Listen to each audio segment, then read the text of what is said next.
Good evening. I'd like to call our regular business meeting to order and ask the treasurer to call the roll. President Baker. Present. Mr. Brown. Here. Vice President Cole. Present. Ms. Gibbs. Here. Ms. Hudson. Here. Mr. Peretti. Here. Ms. Reyes. Here.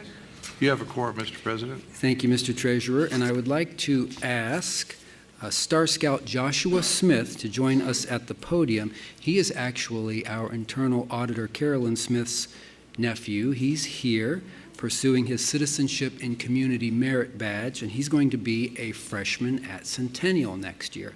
So, Mr. Smith, please come to the podium. Everyone, please be upstanding. He will lead us in the pledge.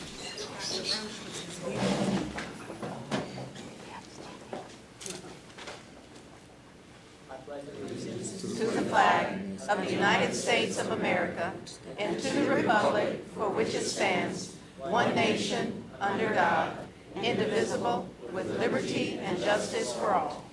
Thank you.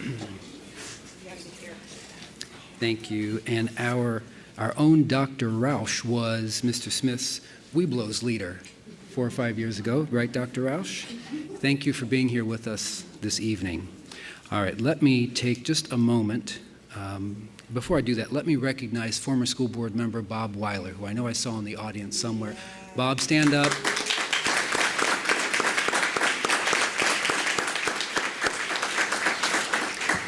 All right, thank you. Now, I'm briefly going to read through our agenda so everybody knows the work we have in front of us this evening. After the board adopts the agenda, we would take public comment, but we don't have any speakers who are here with us this evening, so we'll move directly into the interim superintendent's report, after which we'll hear from our internal auditor and treasurer. The board will then offer a resolution to honor June as Pride Month. We will then take up our consent agenda, after which we will hear announcements. We do not have executive session this evening. There will be a work session after the regular meeting upstairs, probably 15 minutes after our regular meeting adjourns. So having said that, the chair will now accept a motion that we adopt the agenda. So moved. Moved and seconded. Mr. Treasurer? President Baker. Yes. Mr. Brown. Yes. Vice President Cole. Yes. Ms. Gibbs. Yes. Ms. Hudson. Yes. Mr. Peretti. Yes. Ms. Reyes. Yes. That motion carried. Thank you. Now, just to confirm, Mr. Frederick Garrett is not in the room with us. Is that correct? No. Okay, very good. Thank you. Let's move on then to hear from our interim superintendent, Dr. Stanford. The floor is yours. Thank you, Mr. President. Good evening, members of the Board of Education. My comments this evening will be brief. I appreciate that the Board of Education has graciously set aside extra time this evening for me to give a more in-depth presentation on our proposed strategic academic improvement efforts and an academic surge initiative that we would like to start this fall. I look forward to sharing the information with you and hearing your feedback on the presentation. Until then, let me just offer one more congratulation to the graduates of Columbus City Schools class of 2018.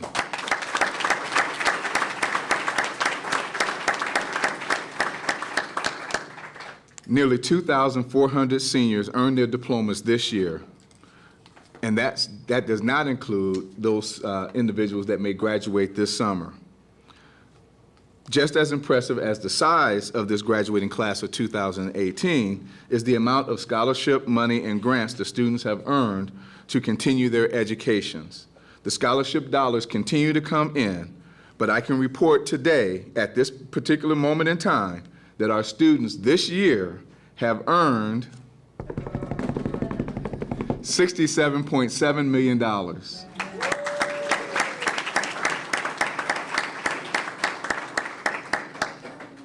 That's part of the more than $250 million in free college money earned by our students over the last 4 years.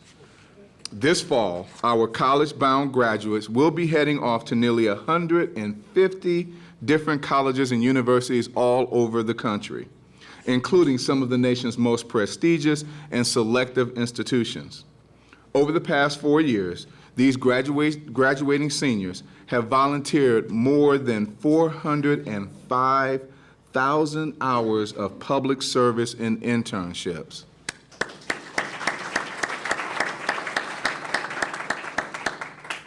Among this year's graduates, more than 700 seniors, or about a third of our class of 2018, earned their diplomas through the district's career and tech programs, and many of them already have good-paying jobs that they have earned in their desired fields. And I can also briefly share with you that our special ed and exceptional children's department, under the leadership of Kathy Leffler, working with our students through special programs, we have students that have earned their first jobs through that program as well. And we attended their completion ceremonies the week before graduations, and it was really just heartwarming to see those young people walk into their first jobs as well. While much of the credit for these accomplishments goes to the students themselves, we know that these achievements come because of the dedicated support of so many individuals who are in our schools, at home, around our neighborhoods, and throughout the city. Tonight, we've asked one of those really, really fabulous partners to share an update on their work and the decades of success that can be found in 4 simple words: I know I can.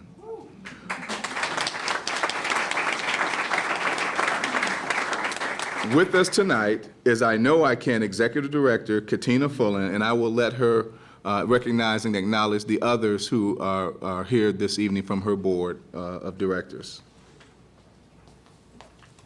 Good evening, everyone. Good evening.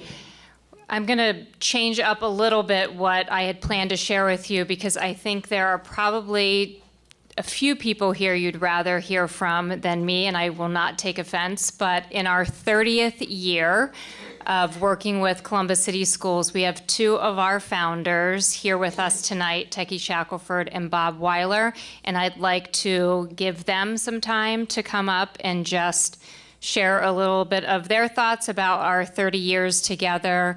And then before I do that, though, I do want to recognize our board members who are here: Mike Flowers, Mabel Friedman, Tanny Crane, and obviously Techie and Bob. And then we do have a few students with us here tonight to share a little bit about their recent journey with I Know I Can. So with that, I'm going to ask Bob and Techie to come up first.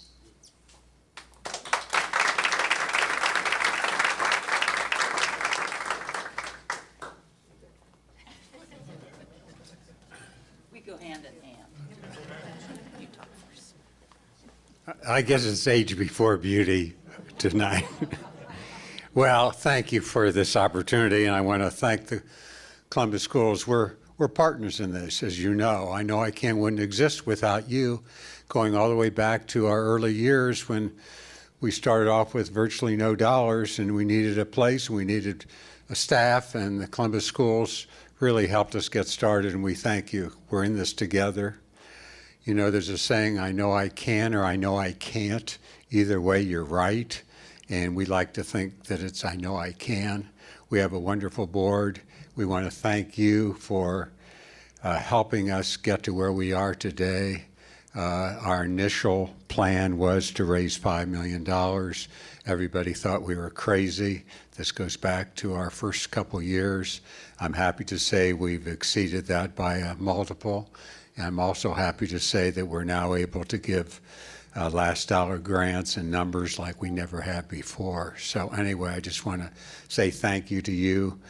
Thank you for supporting us all the way through. And we're here to tell you that we think we have the best students of any in the country. So we're sticking with that. Techie. I can't, you know, what can you say after Bob's been up here? But I can look back at this school board and remember the first time I ever was here shaking and knowing how important this board was to the efforts that we were starting. I knew we were an addendum. I knew we were nothing. And yet I knew our success was in your hands and the success of your students. So it makes me teary-eyed because there were so many people that had to be involved, and the superintendent of schools was there from the beginning, the mayor, everybody in the city of Columbus, but it comes right down to this board and your students that really determine the success of these students and the amount of money that they get each year. I know ICANN puts in private dollars over $1.5 million a year, approximately $1.5 million, and invests it in these students. And those dollars are leveraged by college grants that come in because of them. So everything you allow us to do and do with us for your students multiplies and has a multiplying effect. And I think the most wonderful thing of all, I'll never forget Jerry Hammond saying to me when I went, he was city council, and he said, Techie, the proof of the pudding will be when these students come back to Columbus and are employed here. And they are. I see them all the time, and so do you. So thank you from the bottom of our hearts. We really, really appreciate you.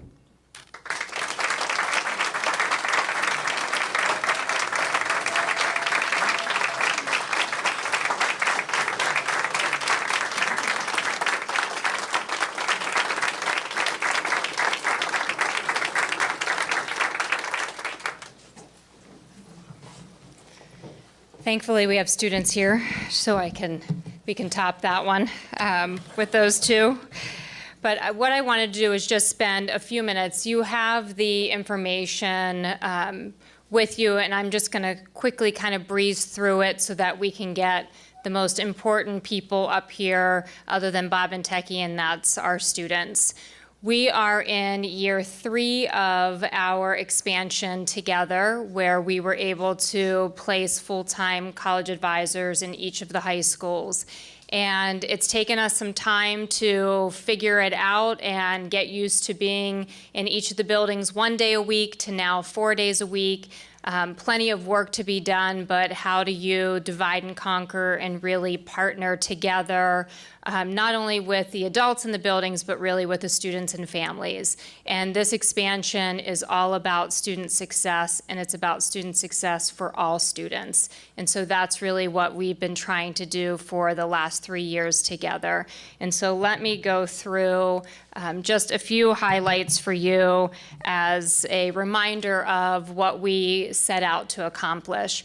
Really, with the expansion, this was about putting together in each of the buildings a strategic plan, or what we call a college and career readiness roadmap.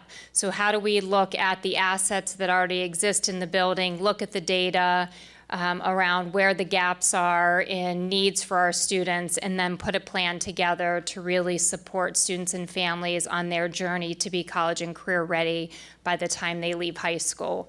We were able to, with more staff in the buildings, expand our menu of services, and in some cases it was around the breadth of services, but also the depth of services. So how do we spend more time with students and get them really on a path to be successful after high school, whether it's college, career, or both. Also increasing our one-on-one advising time with students. Through our collection of data and research, we know that it's 13 one-on-one sessions with each student over the course of their 4 years that for us is really the tipping point for students being college ready. So how do we make sure that we have the resources in the buildings that we can get to that lucky number 13 by the time students are in their senior year? And you'll see some information in a few slides ahead that we've been able to do that. Also looking at the national benchmarks around college readiness. And so how do we make sure that our seniors are meeting all of those college milestones, and that we have the human capital to do that, and we have all of the adults in the building understanding the importance of these milestones and how we help students get there. And then looking at Naviance, which is our college and career readiness tool, our platform, online platform that we use. How do we help students take advantage of the assessments that are in there, because they really do give you back rich information about the students from their top 5 strengths. You know, as adults, we've all taken the Strengths Finder to find our top 5 strengths, and there are activities and assessments in Naviance that allow students to do the same, and then learning style inventories and career and personality assessments that then help them figure out what that path forward is to give them motivation and hope for why in the world am I here every day? Why am I taking these classes? Why does this make sense? Well, it makes sense because we put together a plan for students to help them understand that pathway to success once they're out of high school. And so that really was the focus when we got together 4 years ago to talk about expanding, those were the things that we had hoped to accomplish. If you remember, we had some pretty ambitious goals that we hoped to set around college enrollment, college persistence, that first to second year, and then college completion, and I'll talk about those here next. So if you look at our progress around college enrollment, if you look at the class of 2016 to the class of 2017, you can see that your senior class grew by about 200 students, and your college enrollment grew by about 3 percentage points. So from 42 to 45%. If you just look at the number, the 949 to 1095 in terms of the number of students, it's 146 more students. It's about a 15% increase. But what's important is that this happened when in a time nationally where for first-time college goers there was a decrease of 2.3% of first-time college goers.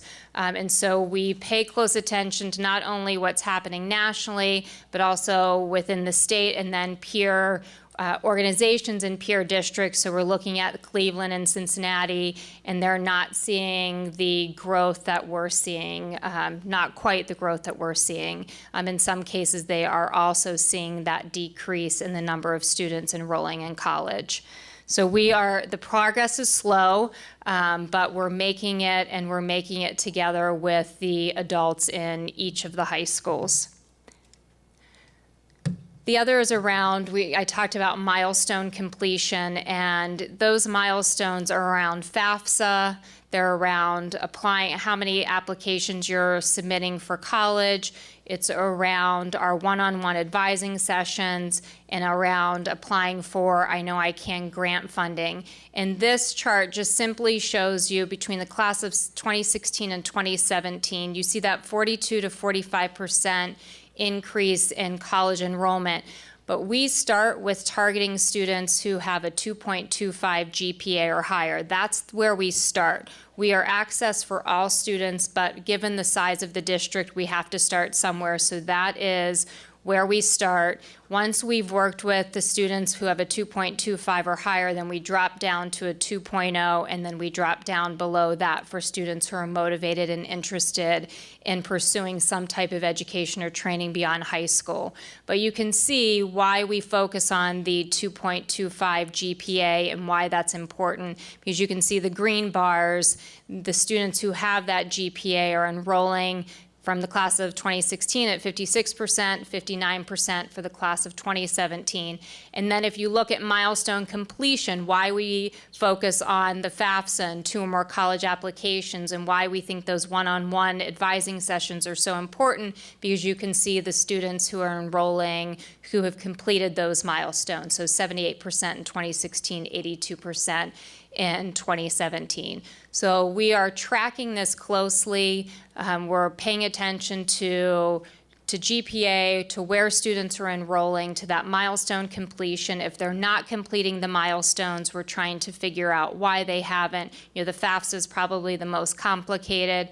And then once students make the decision that they are going to college and they've been accepted and they've completed these milestones, from May through August, we are working with them to ensure that if they intended to go in May, that they're showing up in August on that college campus. Not just showing up, but that their courses are scheduled, their bills are paid, they have books in hand, and as we always say, and butts in seats, right? We want them in the classes first day ready to go, just like we do for the start of every academic year here. So that is always our focus when we work over the summer.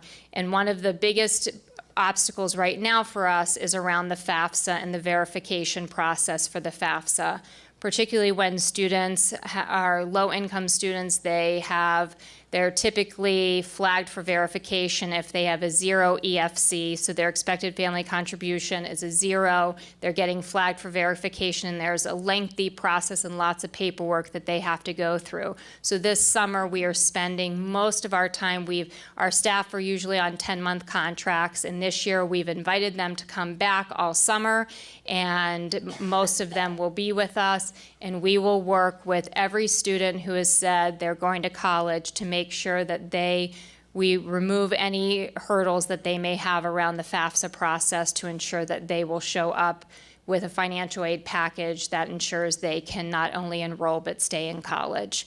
So that is how we are working with the students over the summer. It's important that they get accepted, and we celebrate the scholarships and we celebrate how many colleges they've gotten accepted to, but it doesn't mean anything if they're not showing up in August. And then it doesn't mean much after that if they're not staying. So our work is really just beginning. Once they get that acceptance letter, then we have to do a lot to make sure that they're successful once they get there.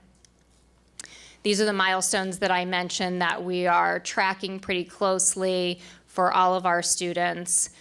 This is the advising information that I shared, and I won't go through the details, but we just wanted you to see how many times we're meeting with students, how many students you have in your senior class. We just heard that nearly 2,400 high school graduates, and we're trying to get to each and every one of them. Even if their plan isn't necessarily to go to what we consider a traditional college path, a 2 or 4 year, we're making sure that whatever their plans are for after high school, that they have the resources that they need. And we're following up with them all summer to make sure that they have been able to access those resources.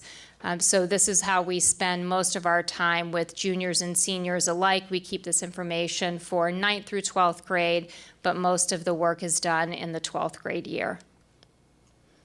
If you look at, I'm going to go to this slide, if you look at milestone completion, you can see how many students we're reaching and how many of them are completing the milestones. You have a significant number of students who complete all of these milestones who never show up on a college campus.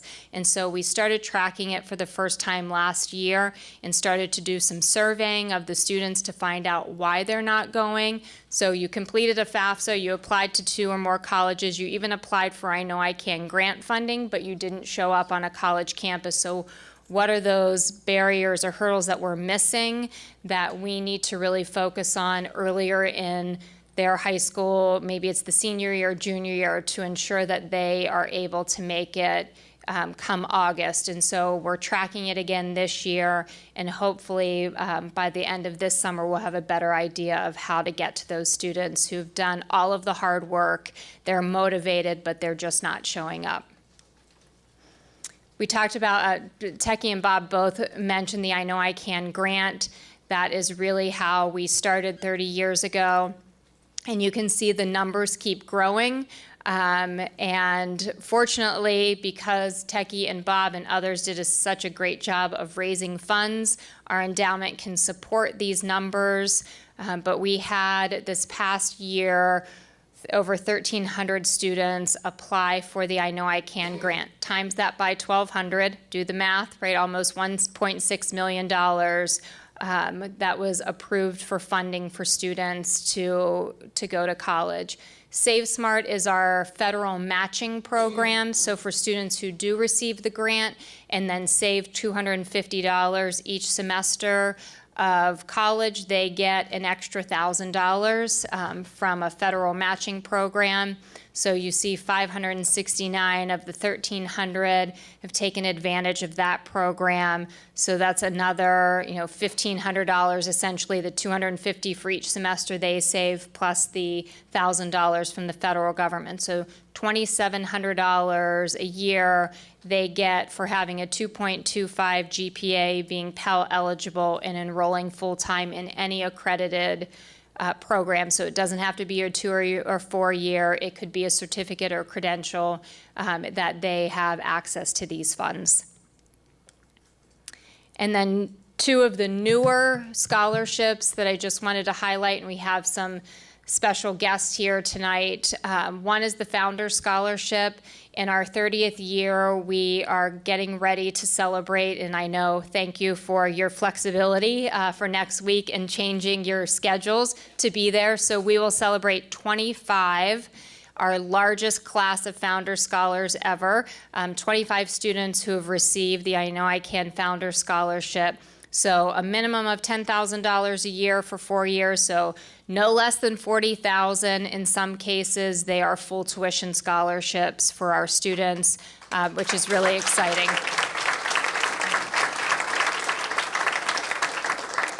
And then our newest program, the Denison Columbus Alliance Scholarship Program. So these are full tuition scholarships for 4 years. In case you don't know, Denison is the tuition part of Denison is $48,000 a year. Room and board is additional. So $48,000 a year for 18 new students who are actually doing their orientation this weekend. We do pre-collegiate training with them, so they start meeting with our teams in January, and they meet throughout the second half of the year in preparation for their transition to Denison. This is a great group of students. Our 16 from last year had a successful first year at Denison, and we track the retention rates at Denison pretty closely, and rarely do we have a student who doesn't graduate from Denison, so we are super excited to see the success of our students on Denison's campus. So with that, let me ask our two of our special guests to come up quickly. We have a Founders Scholar with us tonight, and we have a Denison Alliance Scholar with us tonight.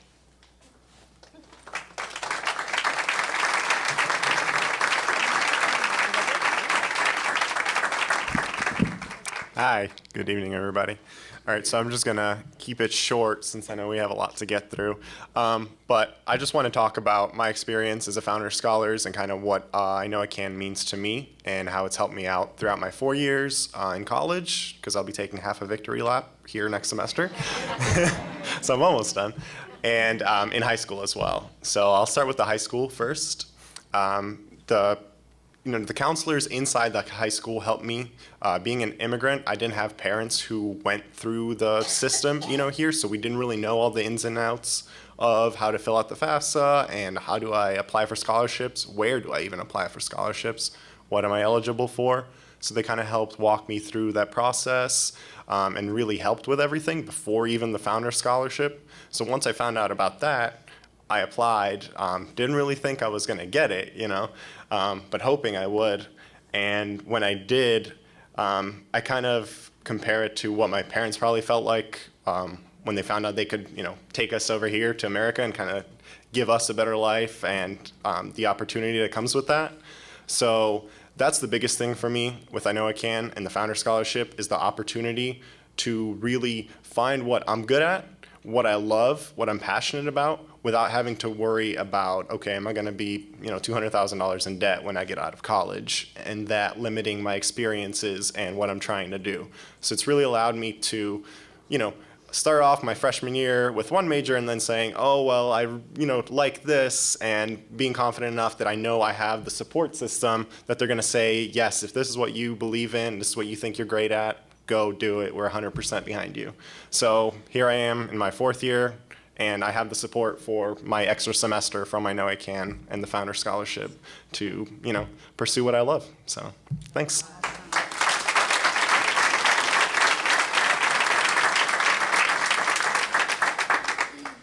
Hello. How are you all doing? Good. Good. I would first off like to thank I Know I Can for allowing me and inviting me today to speak to you all today. It's a pleasure and honor of mine. To be honest, if I'm sent to wherever, I'm gonna tell my testimony with I Know I Can and everything, and I'm forever grateful. Thank you. And then I also would like to thank you all for also your decisions and everything that impacts Columbus City School District, has impacted me, and I'm a product of your decisions, and I would like to also say an additional thank you. Where do I start? So. I am a Denison Columbus Alliance Scholar. I am a biochemistry major. I graduated from Mifflin High School and Fort Hays Career Center. A little bit about my journey to where I am today. During my senior year, I had never heard of Denison. I was focusing on, I didn't really know much about Denison until my No I Can counselor brought it up to my attention.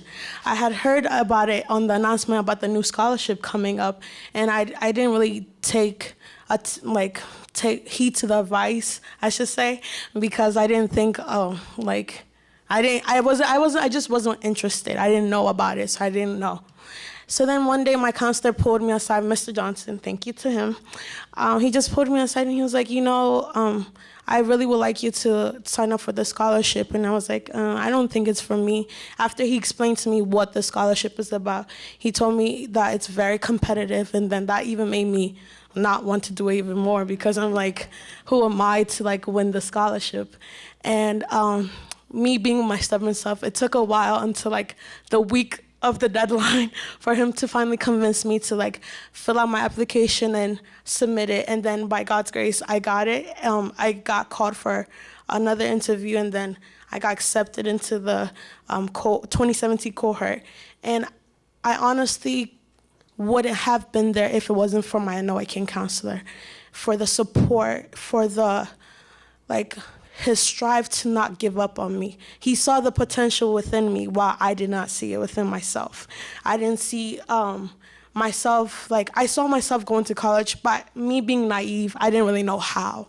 So with him, I'm really, really so grateful for him to for not giving up on me. And we created some type of personal relationship to the extent that he kind of stepped on my foot and was like, "You're being ridiculous right now. Come on, you got to sign up for this." And I'm happy I got the tough love, because I am not regretting my decision to be at Denison as so far. And plus, it's an honor to even be a part of the scholarship. And with the scholarship, I thought it was just gonna I was just gonna get the money and then that's it. No, I got way more than what I even thought about. So much support. Marion supporting us, helping us with our pre-collegiate training. I didn't think we would need that, but it really came in handy. And also Sarah, one of our retention advisors, coming to the campus, checking in on us, asking us, supporting us. And it's very crazy to believe that I was very fortunate and blessed enough to really receive this type of support. And I'm just thinking if Techie and her team hadn't thought of this awesome idea, where would I be today? So I would just like to thank you all for listening, and thanks to everybody else again.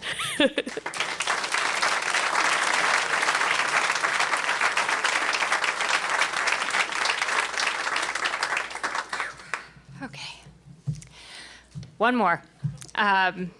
So we've expanded our staff. We have these great professionals in the high schools working with the students.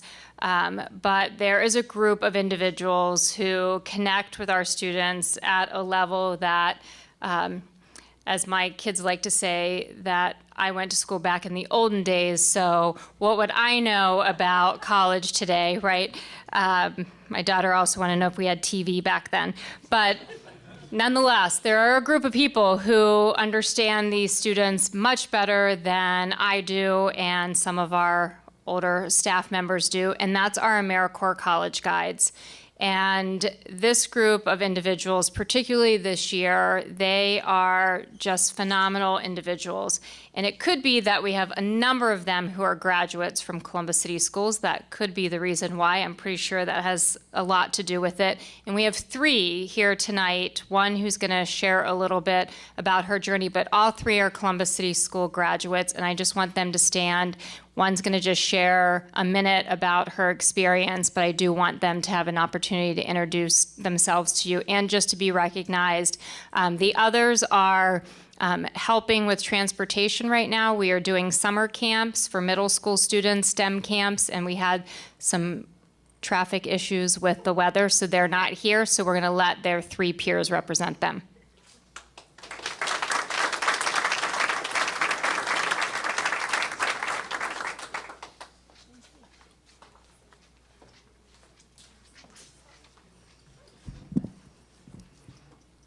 Hi, my name is Caress Gilcrease, and I am a proud graduate of Columbus Alternative High School. And honestly, I just wanted to share with you a little bit about why I chose to serve at I Know I Can after graduating college. When I thought about the place that I wanted to be at to impact the most change, to give back to somewhere that has given so much to me, I knew that I Know I Can was that place for me. I knew that they were the people who helped me to figure out what my college journey was gonna be. I know that with the help of my counselor from CCS, my teachers, and the help of my I Know I Can advisor, I was able to figure out a path for myself, something that I hadn't been able to figure out on my own.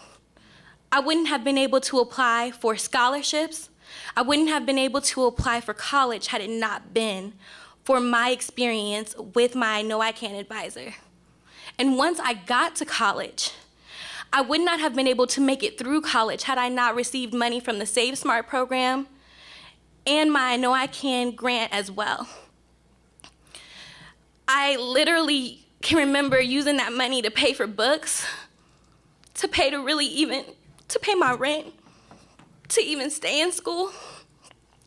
And I think that honestly, what this organization does for students is not only a testament to all of our teachers, all of our board members, all of our counselors, but also a testament to them as well, because they really give students a chance. They open up doors that we think are not possible. They break down barriers that we think are unbearable for us. They give us an opportunity to be able to shine our own lights and to become the people that we're meant to be.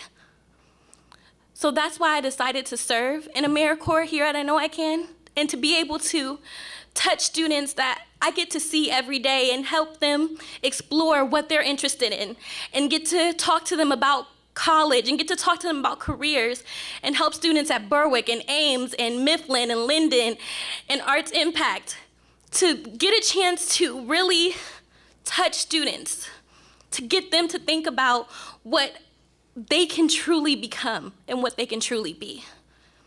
Thank you.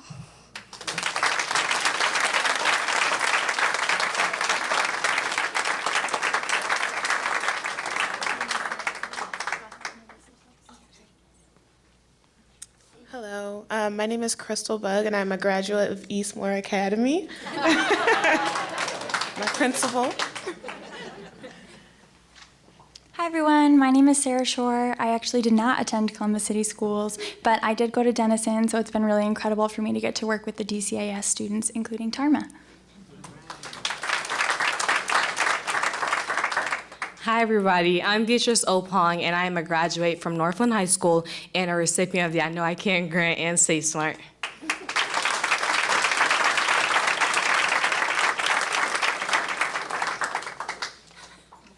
So that is, I think we'll stop there. I don't know that can top that at all. But I am happy to answer any questions. You have the rest of your information in your packets that feel free to send me an email, phone call, whatever, if you have any questions. But if you have anything now, I'm happy to answer. Board members, are there any questions for Executive Director Fullen? Yes, Mr. Vice President. Thank you, Mr. President. Thank you very much. I know I can for all of the wonderful work that you do for our youngsters and preparing them for their post K through 12 experience. What exactly is pre-collegiate training? I had the opportunity, my wife and I both had the opportunity to go through for a couple years your trainings that you offer the middle school parents and all of that to orient them to how to apply for stuff. And, you know, she and I both had master's degrees, so we walk in like, okay, all right, we here, but what are we gonna learn, you know? But it's such an experience to figure out, oh my goodness, the landscape has changed some. There are new things that we just never considered. Again, I kind of look at this like, okay, I've been through college a couple times, but what exactly is the pre-collegiate training? What is that? Sure. And let me just point out our staff member, Marion Meadows. So he is the person, wave.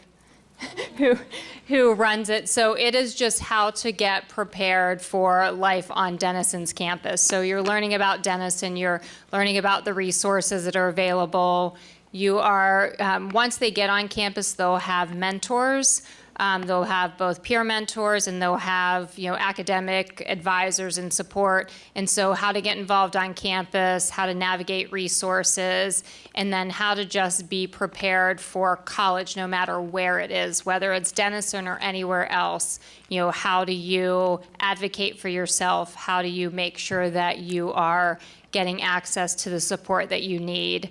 Just in the transition from being a high school student where you have the support in a building to being on campus, living on your own and trying to navigate not only the transition to college, but a whole new set of faces and titles and individuals who you may not know how to access.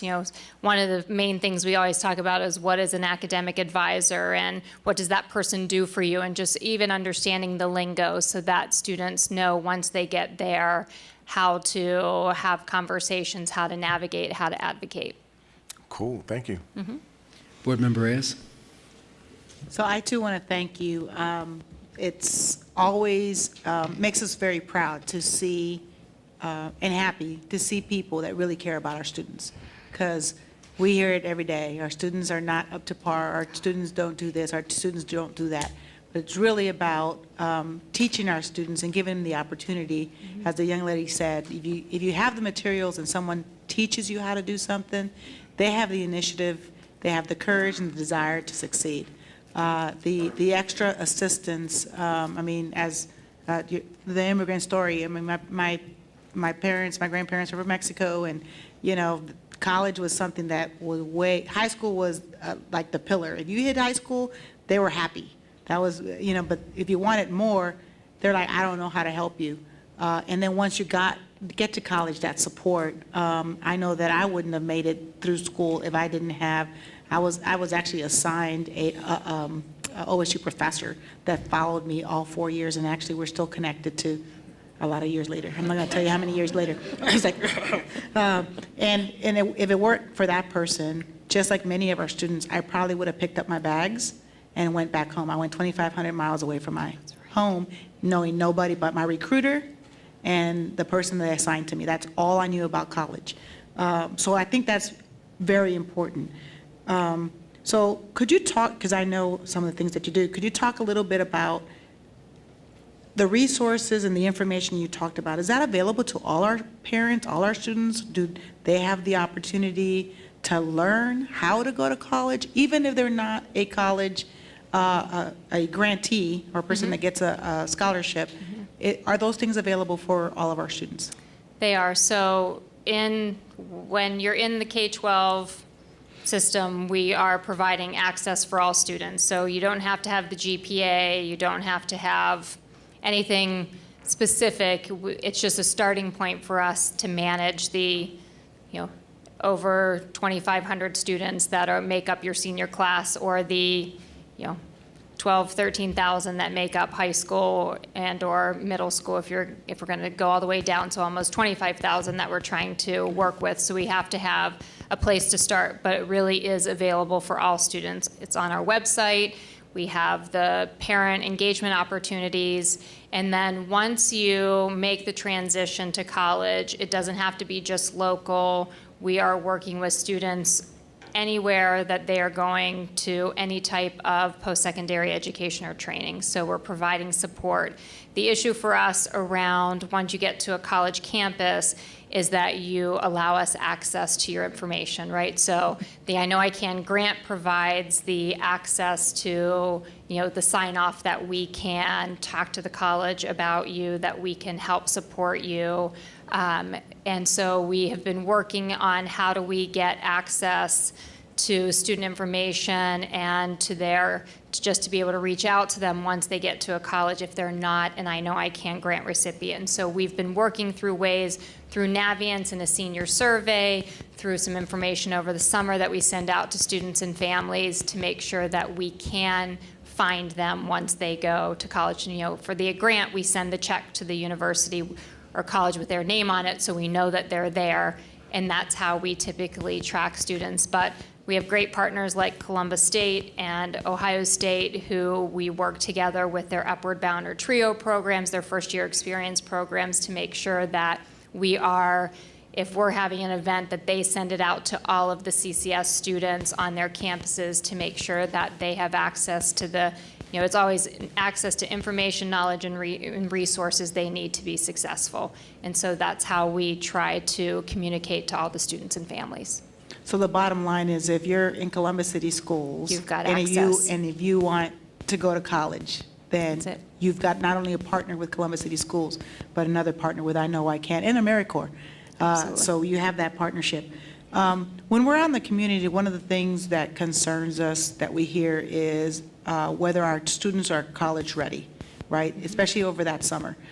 When they graduate, we do everything that we can to prepare our students to get to graduation. And then just that time period to acclimate to a college career, that's something that you also offer. And if there's a college out there that's having questions about that, are you a good resource for them to reach out to? Yes, and so the College Ready is important around the academics, and so one example is that actually it starts on Monday. We're partnering with Columbus State on a camp that's called College Success Express. That is for students who did not have college-ready scores on the ACT, but who want to go to college. And so how do we make sure that they are academically prepared to do that? And Columbus State has this great program that they piloted last year with graduating seniors who are going to make the transition to Columbus State. This year, they opened it up to rising seniors in CCS. Doesn't have to be a student going to Columbus State. It could be a student who has plans to go anywhere, but to get them college ready academically. And then I Know I Can provides those wraparound supports to ensure that they can make the transition from high school to college over the summer. We use a software called Signalvine. It's a texting software, and so we spend most of our time through a text message campaign, sending out messages to students about each and every step that they need to take to make sure that they are ready. Did you pay your enrollment fee? Is there a housing deposit? Are you scheduled for orientation, right? All of the steps that, to your point, my parents wouldn't have known that, your parents wouldn't have known that. And so how do we make sure that it's no one's fault that you don't know that there's a housing deposit and an enrollment and a this and that, so just making sure that those steps are clear, and that if they haven't done it, that they know that they can reach out to us, or if they don't know how to do it or they can't pay that fee, that we make sure we find the resources. Or, our college partners in Central Ohio are pretty fantastic, and they will work with us every step of the way to make sure the student is on that campus come August. It is very difficult because I remember the first time I went up to the OSU admissions office and they gave me all that money. I was like, woohoo! I was ready to go out to Wendy's and just celebrate, and then I had to remember. What is it? I was 17 years old. What does a 17-year-old do that has never held more than $20 in their hand? Now I have this money, and you forget your mom is no longer paying your rent. That's right. You have to eat, you have to pay for all those things. So it is a difficult journey. Lastly, I think this might be for either Dr. Stanford or Ms. Gillison. Do our seniors to sophomores qualify for I Know I Can? Do they work through that? Yes. Okay. And we usually have someone in any of the programs, when it was DeVry Advantage or any that maybe we're not seeing on a regular basis in the high schools, then we work with Tanya McClanahan and others to make sure that those students get the same messages. And for the viewing and listening audience that don't know the Seniors to Sophomore program, would you like to say a little bit about that, Ms. Gillison, or? Thank you, President Baker. To Board Member Reyes's question or clarification on what our Seniors to Sophomore program is. And it is an opportunity for our high school students to take college courses free, to take college courses at no cost to their parents, so that by the time they graduate from high school, they are actually a sophomore in college. Once again, at no cost to the parents. But you have to take college courses. Yes. Thank you. Thank you, President Baker. Thank you, Katina, and the whole team. This year, as we looked at our budget process, the administration team did a great job of doing an analysis of return on investment for each and every program that we fund and invest in.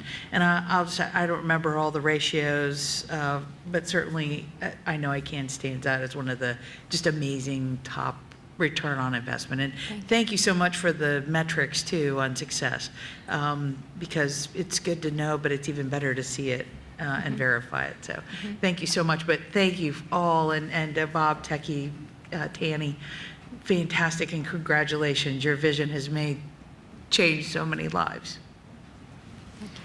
Thank you. Before we move on to the next question, did you have an opportunity, or would you like to recognize your staff that are here with you? and just Thank ask you. them to Yes, I stand didn't up? want to leave before. So I don't know if these folks right up here want to stand up. So our part of our leadership team. So we are, when I got here 12 years ago, I think we had 6 staff members, and we are at 56 12 years later, thanks to this partnership. And so these are some of the fantastic people we have really leading all of this important work. So Very thank good. you. Mr. Peretti? Thank you very much. This will be really brief. I just wanted to say, as my being on the board now, it's my 5th year, just seeing the growth, and it's in the data. You can't ignore it. What I Know I Can does to help these kids is truly amazing, and we've seen it grow and continue to grow. It's a national model, and everyone keeps on thanking the board. This is easy. Approving these sort of things that we do as we expand this partnership, that's an easy job. Thank you more than anything else. Thank you to your staff. Thank you to our teachers, our counselors in the schools as well. These are easy decisions for this board. So thank you very much. I Thank you. appreciate everything. Appreciate it. Any other questions or comments from board members? Board Member Gibbs? Now, I was going to yield. Well, I know you love to go last, but that's fine. Thank you for everything that you do. Thank you. It's great work, it's important work, and I appreciate it. I echo, everything that has been said, and not looking to take more time this evening, but thank you for the program and for everybody that has helped create and grow. I Know I Can. Thank you. Thank you. Ms. Gibbs? Oh, yes. So, as you know, this is absolutely near and dear to my heart. I am overwhelmed by the growth and the impact of I Know I Can. And as I look at Board Member T. Street in the back, another fellow alum of Columbus City Schools that has the privilege to serve on I Know I Can, I think about 1988, and just in brief, something that happened in 1988. The Lakers and the Detroit Pistons were in the basketball championship, right? Coming to America came out in the movie theater. The Last Emperor won the Academy Award, and Toni Morrison won the award for Beloved, the Pulitzer Prize. There was Rick Astley, Never Gonna Give Up, and Bobby McFerrin said, "Don't worry, be happy." And in 1988, Techie Shackelford, Bob Weiler, Art Kobacker, and Cliff Tyree had a meeting like none other. It was a dinner like none other, and it is one that didn't end with just dessert and coffee. It ended with thousands and thousands of our students being able to go to college, to step on the foot of campuses like Denison and Yale and Harvard and Spelman and Clark Atlanta, and to be able to walk away with the dream that thousands of generations before them have never been able to achieve. So on this, our 30th anniversary, I'm a very proud board member. I'm a very proud alum of Columbus City Schools, and I'm very proud that the thousands of students that we serve every single year will have an opportunity to go to college because they know they can, because Techie, Bob, you knew they could. And for all of the staff, for everyone that works to make that dream possible, we are eternally grateful. Children are the gift we send to the future for a time we may not see. And it is those works that you do today, more than just the pie graphs and the charts and the numbers. It's her story and his story and her story and the bringing them back and the AmeriCorps and everybody who has a part of not just making Columbus great, but everyone we send to the world to make it great. So I Know I Can is a fabric of not just Columbus, but of this entire globe. And for everything that we've done, I thank you, Katina, for your leadership, to this amazing staff, and to my fellow board colleagues. Thank you for all that you do. Thank you.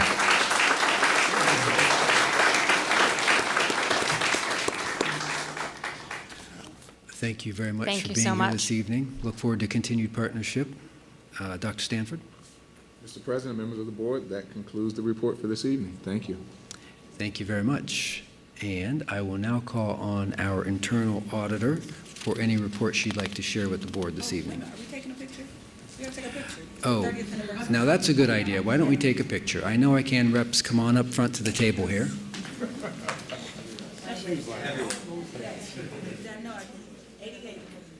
I was in 8th grade.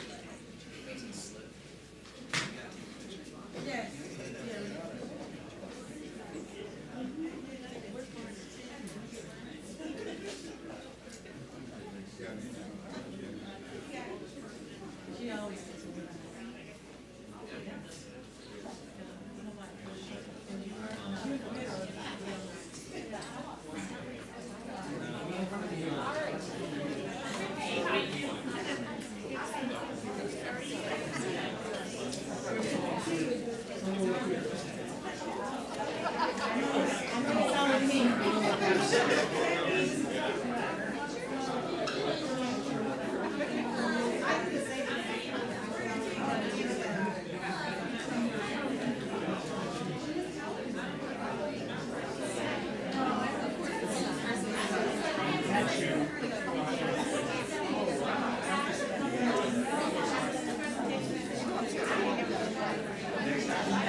You're good. Yep. All right, here we go. Do a couple here. One more. Thank you.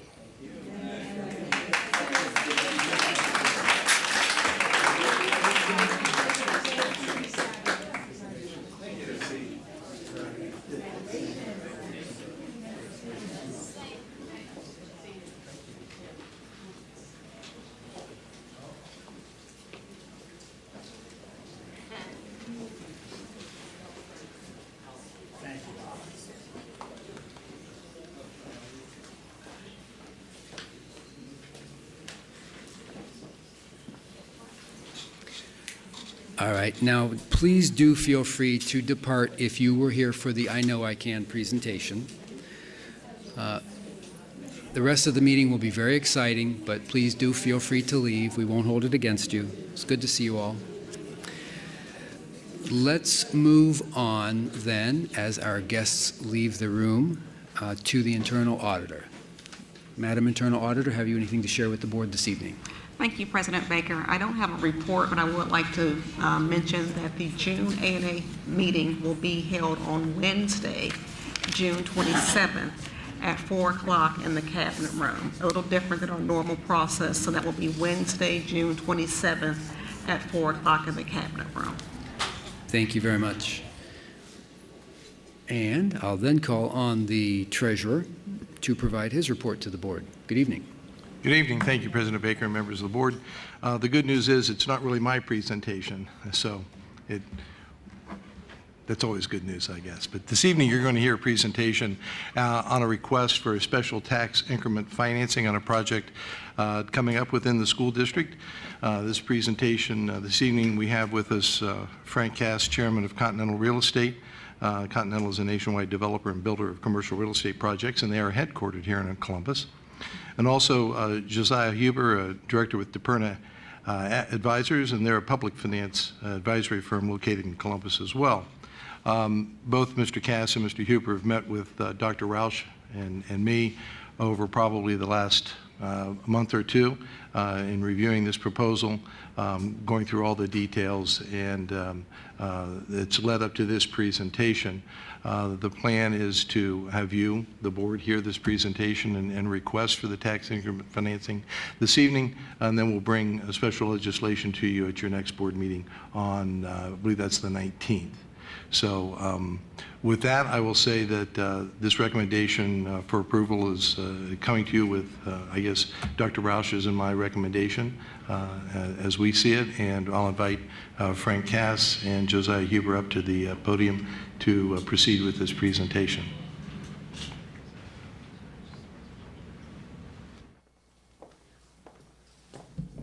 Hello, thank you for having us. I'm Frank Cass. And I guess, Josh, are you going to sit there? Okay, it's fine. Well, introduce yourself. There you go. All right. Josiah Huber. So first of all, we're making a business presentation after this pretty emotional I know I can presentation. First of all, my wife's a graduate of Eastmoor High School.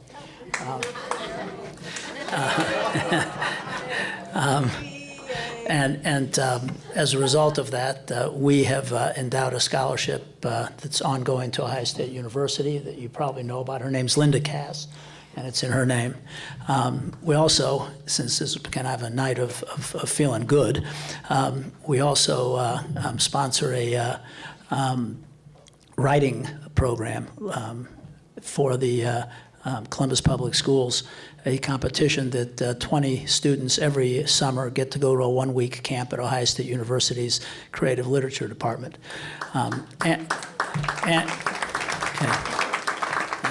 And we've supported I Know I Can from the beginning. And so I have a great feeling for Columbus. I was born here, Mount Carmel Hospital, 75 years ago this August. So, that's the good news. The bad news is I'm still working. So we do a lot of development in Columbus. We do it everywhere, but Columbus has been a special place since we grew up here.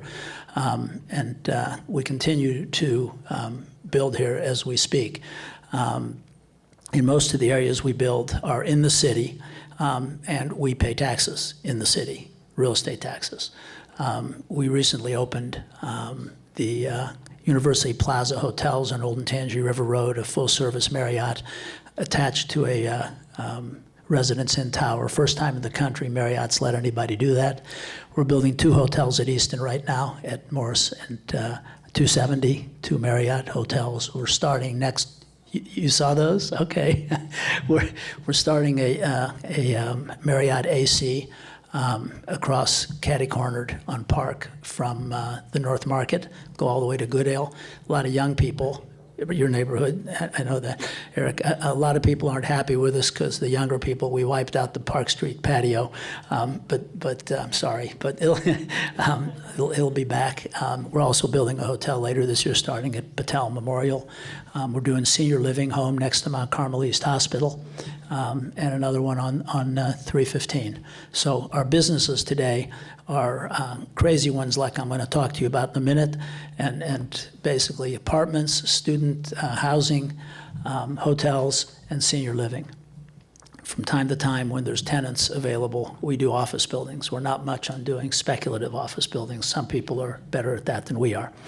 So I'm told that if I push a button here, I'm going to go to my first slide. There we go. Okay. This is kind of a funny story. Some years ago, Upper Arlington was interested in their entryway, and they annexed the corner of Lane Avenue and North Star. You all know where I'm talking about. They annexed it. There were no students on the site. There was a little apartment building with 36 units. It's in the township, and those students, if there were ever any, would go to the Grandview schools.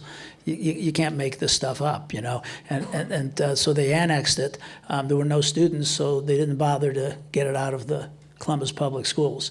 If they had, I'd be tonight at the Upper Arlington School Board, and you all would be making less money on the deal we're going to offer you. But this is a very confusing project, and so that's it. Oh, you're seeing it over here. Okay, and I'm sorry, it's not bigger. I think what we might do, Stan, is get some bigger drawings for everybody to see them following up this meeting between now and the 19th, if that would be helpful. So this building you're looking at is what we call a mixed-use building. The ground floor is retail, not big retail, not a retail center, but retail. The upper middle part of the building, all the way around the perimeter, are apartments, high-end apartments, basically geared toward empty nesters and some millennials working in the area. They don't have the amenities for school students. They're not meant to that. They're not priced for that. And the upper part of the building, which is large and glass, is an office building. A large office building, 133,000 square feet as we speak, and maybe growing. Not sure. If this was a 13-acre site, we wouldn't be here today because we'd buy it and we'd park 850 cars on the grass, make it a driveway and, retention and lights and stripes. But it's 3 acres. It's not even 3 acres. So we need an 850-car parking garage, and that cost $18 million. Also, the entire site is under sewer and water watch, and all of that infrastructure has to be replaced as part of it. Additionally, the state's computer building is kind of the shadow behind the building that you see there. Now, as would have it, to make my life a little more difficult, it's the state's computer building sitting on OSU's land. In the city of Upper Arlington, in the Columbus Public School District. So again, I don't find these, by the way. These projects find me all over. So the red square is the piece of land, rectangle's a piece of land now. This is not a green field. The two owners of this property, it's 6 parcels, but 2 owners have great income from this property. We have to move a half-price bookstore that is a building shaped like an S. There's a shopping center that goes. There's a Darren's Furniture that goes, a Pizza Hut, and the little 36-unit apartment building. They're income properties for 2 families, the Royer family at the front on the corner, and the Haas family on the back. So it's not like this is a green field that if we don't do this, somebody does. When I got to Upper Arlington 10 years ago, I was called on to do the Kingsdale redo, the Kingsdale Shopping Center, by virtue of the fact that in 2001 I brought Giant Eagle to town from Pittsburgh, which is our biggest market, to take Big Bear's place as Big Bear was going under. At that time, the city of Upper Arlington was already talking about this particular site at their entryway as a redo, and it pays the same taxes today, an awesome $46,000 a year in income tax to the city of Upper Arlington, and $116,000 that Josiah will go into for to the schools. So this is what the building looks like in total. The top part, this would be looking at the building from the northeast, where you can see the office building is set back. It's a total of 11 floors high, including the office building, which sits on top of a 7-floor parking garage. It's quite an improvement on the site. It eats up all of it. They asked me last night, by the way, we passed Upper Arlington's Board of Zoning Adjustments last night. We had some, questions about landscaping, and I said there wasn't any room for landscaping, but there will be street trees available there. My major concern with being here tonight and having you listen and asking for a vote on this in 2 weeks is that we have a signed lease ready to go for one of the 4 largest banks in the United States, taking 63,000 square feet of the office building. And there's deadlines to when we have to start in order to get it. It's a consolidation of their offices around the area. This is it looking at it from the west.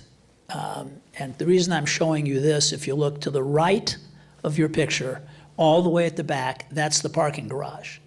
which is completely hidden in what's now a 15-foot wide alley owned by the Ohio State University. So, it's the corner of Lane and North Star. It's a little less than 3 acres. It's the city of Upper Arlington, but the Columbus Public Schools. It's an 800,000 square foot project, 250,000 feet, 218 apartments, about 50,000 feet of retail, 133,000 feet of office space. Because this is a suburban site, the parking is free, so we cannot afford to build a parking garage and charge for it. And the improvements on the offsite are sewer, water, and then we have to put the utilities. The state's, this is a tickler, the state's main computer building has all the utilities running to it above ground, right where this building's going to go, of course. So we have to put them underground, and that's part of our offsite expense. Half-price books, Darren's Furniture, Pizza Hut, retail strip center, 36 multifamily units. We have to relocate half-price books for 2 years into a modular building a little farther north on North Star. They've accepted that. And then move them back into this building into a more rectangular, smaller facility. So this and the timing problem is what we're dealing with. So what we're offering today, or asking for, is the concept of a pilot payment in lieu of taxes. And Josiah is going to go into that now. I think I'm right there. Luxury apartments targeted for the empty nester. Millennial market, 1 or 2 bedroom, 1,000, you got it. Okay. Here we go. Yep. Thank you. Thanks, Frank. Thank you, Columbus City School Board. So just some background. We had been working on this for 5-6 months, and Frank discussed the public infrastructure challenges, mostly related to the suburban free parking deck that is a problem, not just here but nationally. How to solve that funding gap, because when you think about it, the garage itself, typically if you're building in downtown Columbus, you could charge for parking, and it's that parking revenue that you pledge to a bond issue, and you raise the money, you build the deck, and you have a solution that is independent from any kind of public-private partnerships. It's when you move into these suburban locations where the hot trend nowadays is to build mixed use in suburban sites, that is creating a need for structured parking because of the density and the limited space that Frank has to work with, given the 3 acres here at this site. So we, prior to engaging with any public partners, we look long and hard at the numbers. We run them 100 different times, and we try to come up with a solution prior to talking to any public agencies. And quickly we unfortunately get to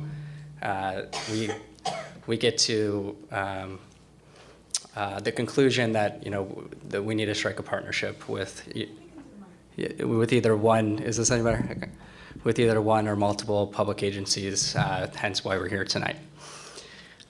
So here, this slide represents that simple analysis, looking at we analyzed all the public finance tools that we had available to us without having to approach the Columbus City Schools to strike a partnership with them, and we were we got our funding gap number down to about 5.6 million. And, we sat in a room and, sort of quickly realized once we, vetted all of the previous solutions, that we would actually, need to make a presentation to the Columbus City Schools and, try to strike a partnership with them. So, let me try to advance the slide here. We, in concert with the third-party economic impact consultant, being Ken Danter, figured out what this project might be able to generate in terms of real estate taxes once completed. And they assigned a value, and we, looked at the taxing districts, looked at the portion that would go to the Columbus City Schools, and once the project is completed, projected that, the taxes that might be generated from the site would be around 1.4 million. That number you don't see on the slide. What we do identify is the Columbus City's portion of that figure of $991,000. And so, we compared that to what the schools receive today from the site, which is the top line, the $116,000 that you see that they've been receiving from the Half Price Books, the Darren's Furniture Store, the Pizza Hut. And what we did was we backed into an amount that we could offer the Columbus City Schools and still cover that gap. And that number is the pilot payment proposal that you see in bold on this slide of $422,000 per year, which represents roughly a 3.6 times increase from the current level. And then furthermore, once this TIF were to expire, the Columbus City Schools would receive that full $991,000.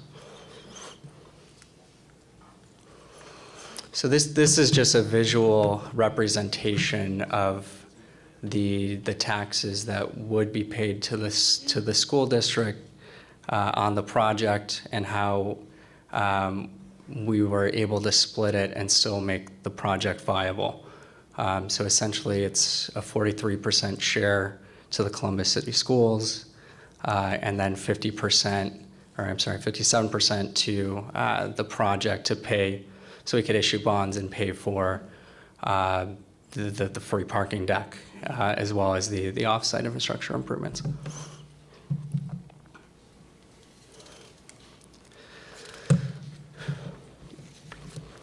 So in conclusion here, and I'll let Frank add anything.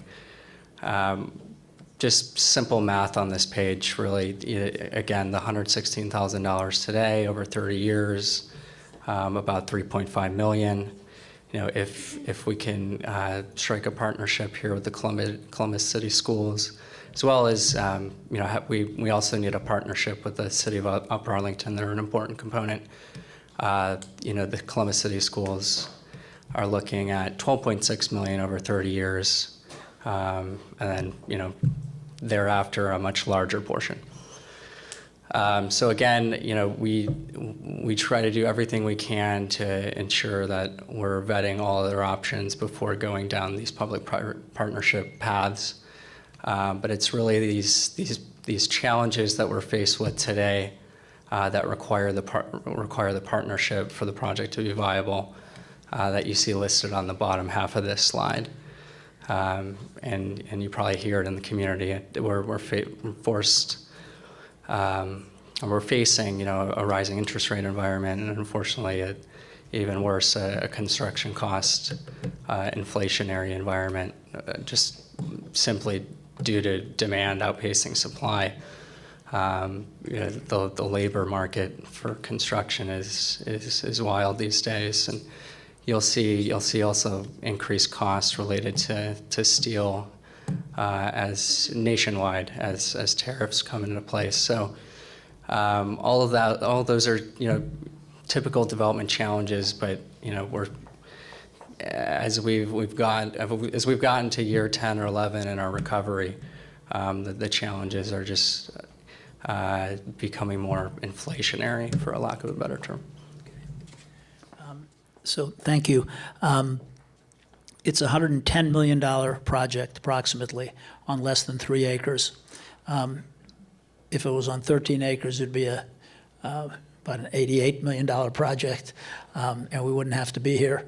I would just, as an example to you, and something interesting that you can all look forward in the future as you're dealing with the city of Columbus, if the city of Columbus had more parking structures all over it, you'd have a downtown occupancy that wouldn't be 20% vacant, which it is, and your taxes, real estate taxes, would be a lot higher. That this is just an example of that. When you have to build structured parking to support offices or to support apartments, the deals become very, very difficult. In this particular instance, the city of Upper Arlington is going to be asked if you can go along with the pilot payment to support $22 million worth of tax increment financing, both income tax and real estate tax. The schools, Columbus City Schools, will be getting $422,000 for 30 years. We hope the project opens 2 years from now. And the 30 years after that, I will long since be in Forest Lawn. You will get close to $1 million. And I would tell you that if this doesn't happen on this site, somebody will someday come and do something. But it's been paying about $116,000 a year in taxes. No higher, no lower, forever. It's not like that. These projects, which with the poor buildings that are on them today, get assessed higher every 3 years. They don't. And so we think this is everyone's best chance to come out ahead on this project. Are there any questions? Thank you, Mr. Cass. Thank you, Mr. Huber. Are there questions from board members? Mr. Peretti first, and then the Vice President. Thank you very much for coming in tonight. I appreciate your presentation. You know, since being on the board, we've dealt with a few abatements. This is my first TIF, and we've always sort of led with sort of this sort of saying that you can't pay bills with money you don't have. It's very true in a lot of cases. And I guess my one question to you is, would this be developed without this enhanced TIF? It will not be. We're $22 million out. I just want to just make sure that that's clear, because when we, I want to make sure it's out there, because this isn't a loss of revenue, it's an enhancement. Yeah. And our friends at the dispatch may say, "Oh, you're leaving out $500,000 of what you could have," but I just want to hammer that home. You can't pay bills, money you don't have, and this would not be done if it would not for this. It would not be done. Thank you. Ready? The treasurer has raised his hand. Mr. Treasurer. To that point, I was approached probably 3 years ago by the city of Upper Arlington for this very site. We never made it to the point of learning what that development would be, but the financing it fell through. They could not figure that out. And even they at that time had considered an enhanced TIF of some sort, but that did not progress very far. So that was 3 years ago, and we've now gotten to this point that, through the magic of Continental Real Estate, they've pulled that together. So without this, it's not, even the earlier proposal would have required some sort of this private-public partnership through the TIF. So I'll just let you know that that's always been under consideration. Thank you, Mr. Treasurer. Thank you, Mr. Peretti. Mr. Vice President. Thank you. Just again, two questions. One deals with a point of clarification. So the immediate return, should we agree to this, the immediate return begins to be $422,000 a year instead of $116 because of the tax, basically return on the dirt. Yes. But 422, just under $500,000 is what we start off getting up through year 30. Yes. Post year 30, we're looking at just under $1 million. And to explain that one simply, you're now getting, we believe, 69% of the overall tax bill that gets assessed to a piece of property. Mm-hmm. And the present taxes overall that would come in off of this piece of property would be $1.4 million at the end of that period of time. And 69% of it is just under $1 million, which would be your share. That's not the overall taxes. Upper Arlington would get their city portion of 6 or 7%. The rest would go to the county. The TIF would be paid for in full, $22 million.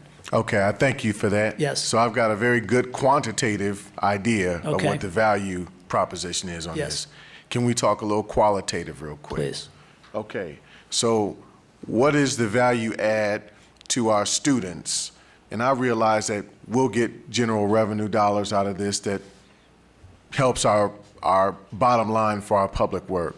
But we did something very innovative with Pizzuti not that long ago, where we kind of talked through a qualitative proposition for students, internships, shared use in the building for enrichment opportunities for our youngsters.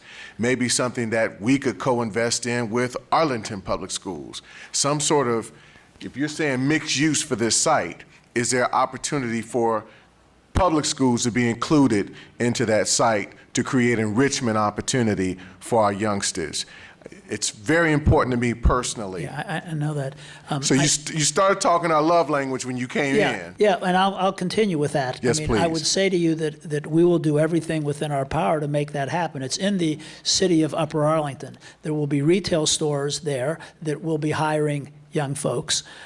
There will be major office tenants in the building that will be hiring a little older folks, hopefully some Columbus Public School graduates. I'm not sure exactly. There's going to be multitude. The hard construction costs on the project, not counting soft costs and interest and land costs and all the rest of it, probably 70 to 75 million. That's 37 million of labor with Columbus laborers. To the extent that we can be helpful with that. You have to, I hear what you're asking me. I can't give you a definitive answer. We can sit down and work something out with the treasurer on where there could be jobs and commitments and so forth.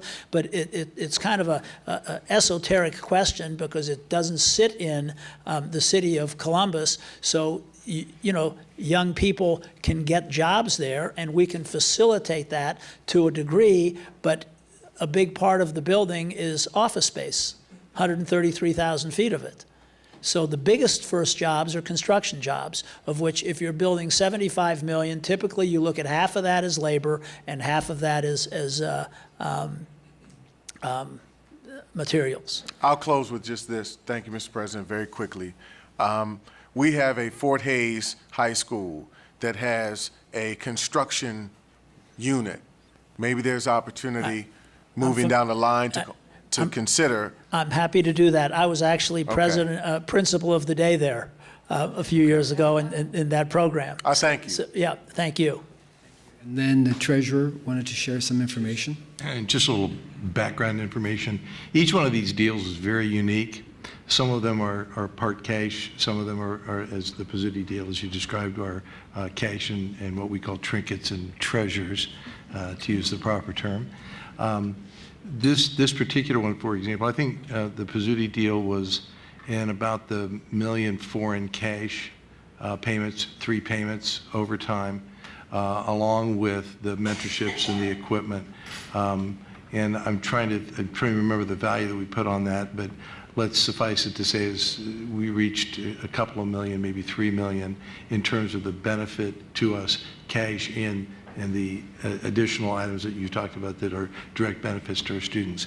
The $422,000 over a like 15-year period generates almost $6.4 million. So it's a little bit different. I referred to this in some of my discussions as this was a cash-only deal, and it was very interesting because we're getting 43% of what's being TIFed. We get that back. And since I guess we're done negotiating, I'll say that's a pretty sizable percentage. I wouldn't have said that when we were still trying to work out the deal, but now that we're here, that's why it came to you as a recommendation from us as a straight cash deal. I'm not saying that I don't want to work on the other part of it, but we did not, as your representatives, as the administration, did not push that because of the cash component. Is this working, by the way? Okay. I'm going to have, I own the construction company, Continental Building Company. I'm going to reach out to Fort Hays Construction Program and see what's there and what can be done. There's no harm in that, and there could be good out of it. And I did, so I'm happy to do that, and I thank you for the thought. Thank you, Mr. Cass. Thank you, Mr. Cass. Yeah, pleasure. Board Member Hudson? Thank you, President Baker. And thank you so much for that, Frank. I think that's, if we could do that, but to the treasurer's point, I'm thrilled that this is a very, very good deal. I dealt with the TIFs and other issues, years ago when I was on council, and this is a significant deal, and they could upgrade that Pizza Hut a lot, and we're never going to get this much money. So, but I like the cash, and I like that cash goes into the schools, and we can use it. So thank you so much, and we look forward to partnering. I think this is a great public-private partnership, and it's really a win-win for a lot of folks, and also for working with our neighboring jurisdictions. So, Thank you very much for that. Board Member Brown? Did have a question at the outset as I read through the material, and then toward the end, you answered it. And that is, in what way is the city of Upper Arlington participating? Yeah, a big way. in a big way, because obviously this is of great benefit to Upper Arlington. Tremendous. They will actually issue $22 million, little plus, because we're adding a traffic light on Lane Avenue. So probably $22.5 million when it's done of bonds at the front end of the project, okay? And those will be 30-year bonds with the full faith and credit of the city of Upper Arlington, backed by their increases in income tax and the real estate tax, provided you take the pilot payment. But that's good thought. Thank you for asking that. And I appreciate knowing that. Yeah. And that was the one thing I was looking for that I didn't see, but I knew had to be part of this. Right, and then our partnerships still have to come up with $88 million. Right. Thank you. Board Member Gibbs? Yeah, Oh, I'm it sorry. looks appropriate. Thank you. Mr. Brown. And it'll be good to partner with you. Thank you so much. Board Member Gibbs? Oh, thank you. Thank you very much for that presentation. And I just have a few questions for you because this looks like an amazing project. And I spent my high school years at Lane Avenue Mall. So Okay. that was the home of Den's company where I spent half of my internship day. But I was done, though, so no more pink slips. But just a couple questions, though. In this development, it's luxury housing. Is there any allotment for affordable housing in this There's unit? not. There's not, so it's all luxury. Well, it's, let me put it this way. It's market rate, It's market rate. okay? It's market rate housing. There was a interesting project put up not even a quarter of a mile away a few years ago by Crawford Hoying on Lane Avenue, kind of where that Hudson 29 is, placing it for you. It'd be like in the shadow of this place, a little farther west on the other side of Lane. They put up 108 units, and without thinking, before they rented them up to people my age. They were selling their houses in Upper Arlington, and they wanted to stay near where they were. Their kids were not only off to college, they were off to marriage and no longer living there. And it was costing them $30,000 a year to keep the house up, not counting the mortgage, between real estate taxes and insurance, and the tree that fell down or the dishwasher that broke and the mulch they bought from the lacrosse team and whatever the heck happens there, they decided to sell the house. They got good money for it. And they said, I don't know what we're going to do when we grow up, but let's just rent for a year while we decide if we're going to be a resident of Florida or go follow our daughter to Tennessee. They rented 30 of the 108 to people my age. Mm-hmm. And so all of a sudden, this has become a trend. And what happens in that trend is that you want to do that and downsize in the community where you spent the last 30 years living, because you want to go to the same restaurants, the same dry cleaner, the same beauty shop, the same barber shop. We have the same barber, don't we? Yeah. That's really what it is. And so that's the market that we're feeling there. Yes. Okay. Totally understandable. Yeah. So that's going to be the composition. And I heard you say my favorite half-price books is going to move up. What happens with the families, the 36? Where are they going? Well, to start with, they were mostly transient families without kids. They have no leases in the apartments. So they will be handled delicately by the Royer family that has had them as tenants to find spaces nearby. Okay. I don't know if you've ever seen the building, but if you're familiar with the area, you can look at it. I mean, it's lived beyond its day, but I understand the families need to be cared for, and that's all been part of our discussions. By the way, was I clear that Half Price Books moves back into the building? You said that. Yeah, we talked about half-price books, but not the family. So I just wanted to make And sure. Darren's Furniture goes away. Okay. It's owned by the Haas family forever. It goes away. The little center that's there, those tenants will have a choice if they want to try to move back in or not. But none of those improvements, someone mentioned the Pizza Hut, I don't remember who, none of those improvements would be considered 21st century. Right. So my last question, no, they're not. That Pizza Hut is awful. So in this pilot, and we talk about year 31 to year 60, these are locked in. So if someone goes to Board of Revisions to ask for an adjustment, it won't impact what we're going to receive. For the first 30 years.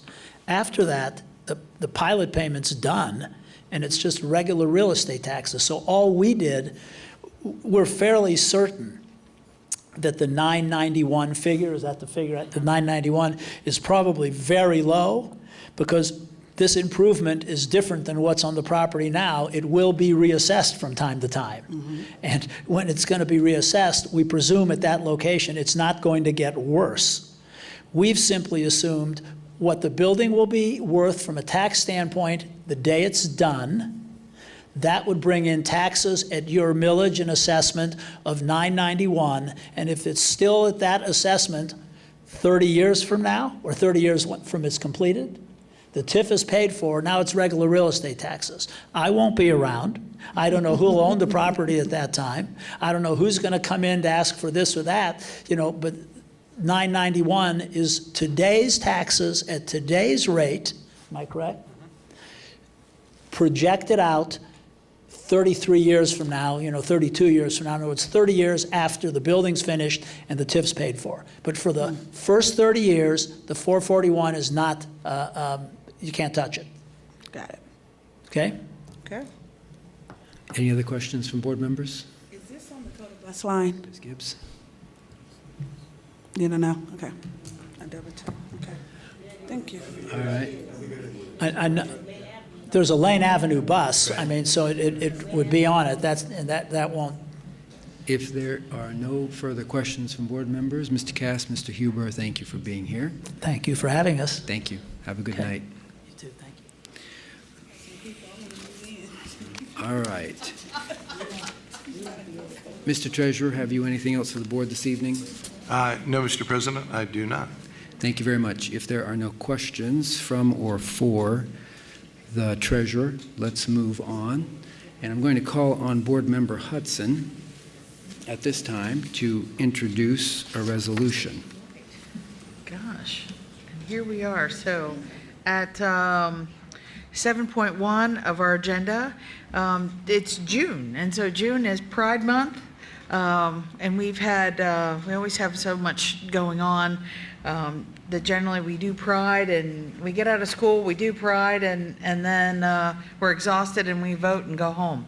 So I appreciate President Baker and the team putting together a resolution on for Pride Month. I will not read it verbatim, but it does indicate, and I am proud to say that the updated policies and procedures that Columbus City Schools and our board adopted a couple years ago are significantly protect against discrimination based on sexual orientation or gender identity, both in all levels of the services we provide. Our students, our teachers, our staff, it applies to everyone. Now, those protections don't always extend beyond the school. Unfortunately, those protections are still not in Ohio law, and Ohio is one of the worst states in terms of protecting its LGBTQ citizens. But that doesn't mean that employers can't, and we do. This Pride Month is it's really an incredible time to celebrate advances, celebrate, educate, discuss, and learn about each other.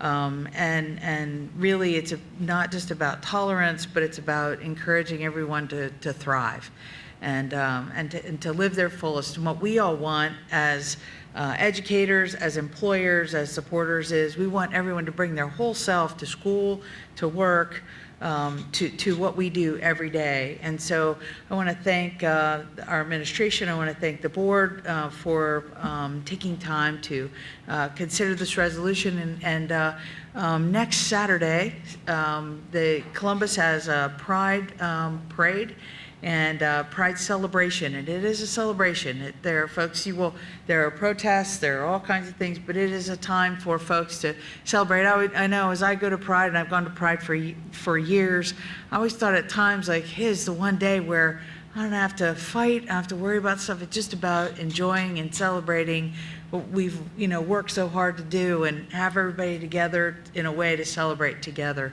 And I'm proud that all our colleagues here, we have our Pride shirts. We are ready for action. Our partners in labor join us. Our many teachers, parents, and students, along with our administration, show up in force, and the Columbus City Schools contingent is one of the biggest and the best of the Pride Parade. So with that, colleagues, I offer this resolution to celebrate Pride Month here at Columbus City Schools, and for the month of June to recognize that it is Pride Month for the LGBT community. Moved and seconded. Are there comments? I have just a very brief comment, if I may. Before we vote, in our national political dialogue, consideration and compromise have all too often been replaced by contempt and vitriol. Decisions at the highest levels of our government are seemingly being made not in the best interest of every citizen, but for the benefit of the few. We continue to have residents in our city living in fear. Some of these fearful are our students, members of their families, and our employees. And prejudices that we thought had been overcome over race, gender, religion, sexual orientation, and all of the diversities that make us stronger have instead been allowed to leach back into political discussions and tarnish much of what's been accomplished in our fights for civil rights. So the challenges are many, but I am hopeful because I know that as a district and as a community, we can do better because we have done better. And I'm proud of the fact that this board, this district, been on the forefront of fighting discrimination over the years. And so I just wanted to share those comments. I thank you, colleagues, very much for your anticipated support of the resolution. And if there are no other comments, Mr. Treasurer. Mr. Brown? Yes. Vice President Cole? Yes. Ms. Gibbs? Yes. Ms. Hudson? Yes. Mr. Peretti? Yes. Ms. Reyes? Yes. President Baker? Yes. Motion carries. Thank you very much. Let's move on to our consent agenda. And the chair will now entertain a motion that we adopt the consent agenda as presented. So moved. Moved and seconded. Questions, comments, colleagues, on any item of legislation contained within the consent agenda this evening? Mr. Vice President. Yes, just very quickly, I was quite excited to see in Section 13.2 the agreement with the Ohio State University and WOSU to accept gently used and new donated musical instruments to Columbus City Schools. I thought it's very innovative, especially for those who are educators or former educators in the district who wonder how our music programs are progressing. we are strong and quite alive here in Columbus City Schools. We can always be better, but these are just things that help us incrementally become better over the years. The other piece was, I want to say, I think it's 13.5, where we were looking at making new hires in our social emotional supports, that we have not given up our commitment and that we have stayed in fidelity with our commitment to ensuring our students have what they need in our buildings to ensure social emotional support and safety. So thank you for that. Yes, Ms. Hudson. Thank you, President Baker. And Vice President Cole, thank you for recognizing both those very important resolutions.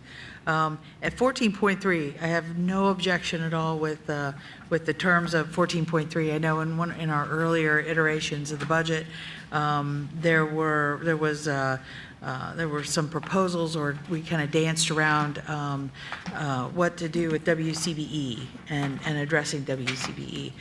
And that is no longer in 14.3, which is fine. What I would like to ask President Baker and board colleagues, as we move forward, we finish out the school year, I think it's really important that we talk and perhaps set up maybe a board administration task force to talk about risks and benefits with WCBE and what we might do to both help it move on and thrive in the future and create educational opportunities while also making sure we manage our risks associated with it. There are issues that I've had concerns with. I think we've not addressed them, and we've kicked the can down the road a couple times.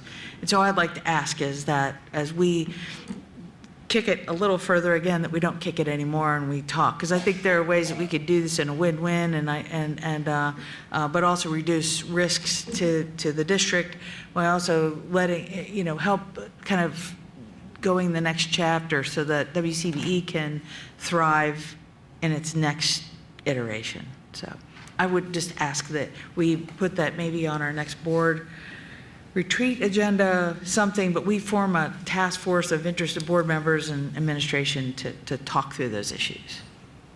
Thank you, Board Member Hudson.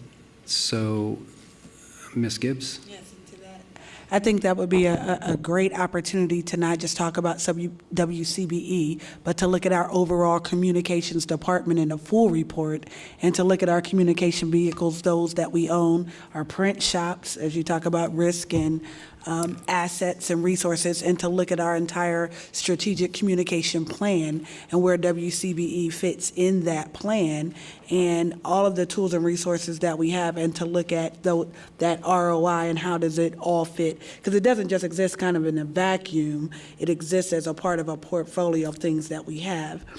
I think it deserves the conversation because it's come up in conversations in past about WCBE, as they said, as an individual entity. But as we talk about all of the resources provided to Columbus City Schools that are a part of our portfolio of communications with the community, with parents, as training tools for our students, I think we haven't heard a comprehensive report from our communications team in that kind of view in a while. So I think that would be a great opportunity to hear and to have that dialogue about WCBE and some of our other maybe outstanding communications tools and resources. And so we can have a full picture of what that is. That'd be a great report. So yes, Board Member Hudson, please. I just want to clarify. It does. What I'm suggesting, and I would think that would be a great report and discussion. I want to clarify what I was suggesting is though looking at it as a separate, because it is a separate enterprise for the most part, although it's still under our umbrella. So it isn't in a separate entity, but specifically, I mean, it brings to the district a number of risks that we really don't talk about, and there are some opportunities there for both revenue for the district, but also opportunities for partnership that if it would be outside of the district, I think could do more. But talking about it as a standalone issue, I think it isn't. I don't suggest this to evaluate our entire communications effort, but so much as that piece of enterprise. There are other enterprises, certainly if we wanted to look at something like that as well. But this is one in particular that I think we have danced around the last couple of years, and I wanted to call out the elephant in the room, because I think it, but I think that there are some win-wins that we must consider, I think, in doing our jobs as board members. Okay, thank you. So what I would suggest is, at the end of our special meeting later tonight, I would like for us to try to find a date for a retreat to talk not only about the 5-year plan, but we can also put that on our agenda as well. Give us the opportunity to discuss it. Thank you, both. Any other comments from board members on the consent agenda? Hearing none, Mr. Treasurer? Vice President Cole? Yes. Ms. Gibbs? Yes. Ms. Hudson? Yes, although I have several abstentions. I can give those to 12.1, 13.2, 13.4, 14.36, 14.38, 14.39. I'll give you those. You'll write those down. Thank you very much. I've done that. Mr. Peretti? Yes. Ms. Reyes? Board Yes. member? Okay. President Baker? Yes. Mr. Brown? Yes. That motion carries. Thank you very much. So what I'd like to do is ask the superintendent to allow us some time to meet some of the new administrators and changes in administrators. And I know there are quite a few of them. They've sat here very patiently. So maybe we can ask them to maybe just come up to the podium and say their names individually. Are you okay with that? Thank you, Mr. President and members of the board, for this opportunity. I'm really, really proud to share with the board that we have several leadership intern promotions this evening. First is Pamela Artrip, who will be the principal of Valley View Elementary School.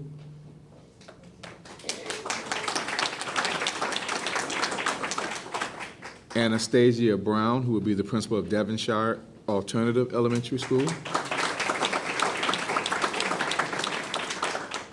Mark Caudill, who will be the principal of Oakland Park Elementary School. Angela Martin, who will be the principal of Westgate Alternative Elementary School. And Jenny Mead, who will be the assistant principal of Marion Franklin High School. We also have two administrators who are receiving promotions. We have Tyree Pollard, who will be the principal of Columbus Afrocentric Pre-K-5. And Megan Noble, who will be the principal of Indian Springs Elementary School. Administrators who will be new to the district are Kyle Miller. Kyle Miller was a Bright Fellow at Highland Elementary School, and he will be a principal of Ohio Avenue Elementary School. Another Bright Fellow who is at Champion Middle School is James Wilson, who will be the assistant principal at Champion Middle School. And the third Bright Fellow who is not here this evening is Kevin Tucson, who will be the assistant principal of Columbus Scioto 612. He was unable to attend this evening. Internal principal transfers. We have Candace Nespeka, who will be the principal of Colerain Elementary School. Pat Price, who will be the principal of Clinton Elementary School. And Rob Losey, who will be the principal of Hubbard Mastery School.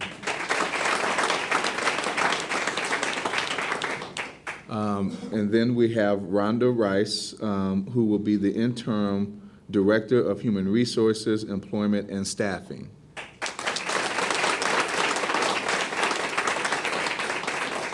And if you don't mind, I'd like to recognize also Dr. Karen McClellan, who is the leader in our district, who works with our Bright Fellows and with our leadership interns, and also just does a great job working with our current administrators to provide them with professional development opportunities and leadership development opportunities. And she has just done a great, great, fabulous job with that group of individuals.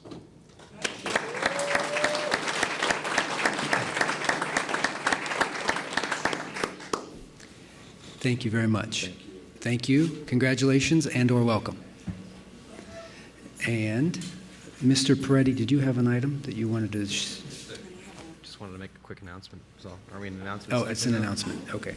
Anything else related specifically to the consent agenda that we just approved? Okay. Administrators, do feel free to leave now. Somebody make a note of everybody who's leaving the meeting early. And one other person I want to recognize that we haven't recognized, I believe this may be the new CEA president's first meeting. So President Coniglio, please stand and be recognized.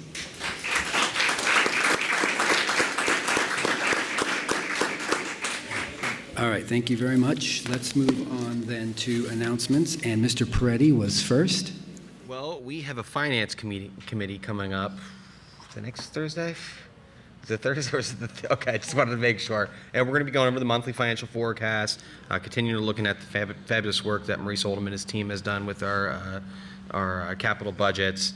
We're also looking to expand our finance committee. We want to have a conversation about that to add some ex officio members if they'd like to sit on our committee and help us talk about our finances, sending that to our folks in OPSI and in CEA. I'd really like to have you guys a part of that conversation, as well as our other two non-bargain associations as well. Really want to have everyone at the table as we go through these conversations, and look forward to doing that. We'll also be doing that. I also was going to give our new CEA president a hard time a little bit. I feel bad for the people that sometimes got to sit in the audience and meeting after meeting after meeting. And so, thank you for all your hard work already. Congratulations, and looking forward to working with you. That's it. Thank you. All right, thank you. Board Member Gibbs. Just a few pieces, but probably the first is the most important. Want to again congratulate the class of 2018 and all of the graduates. They were absolutely amazing.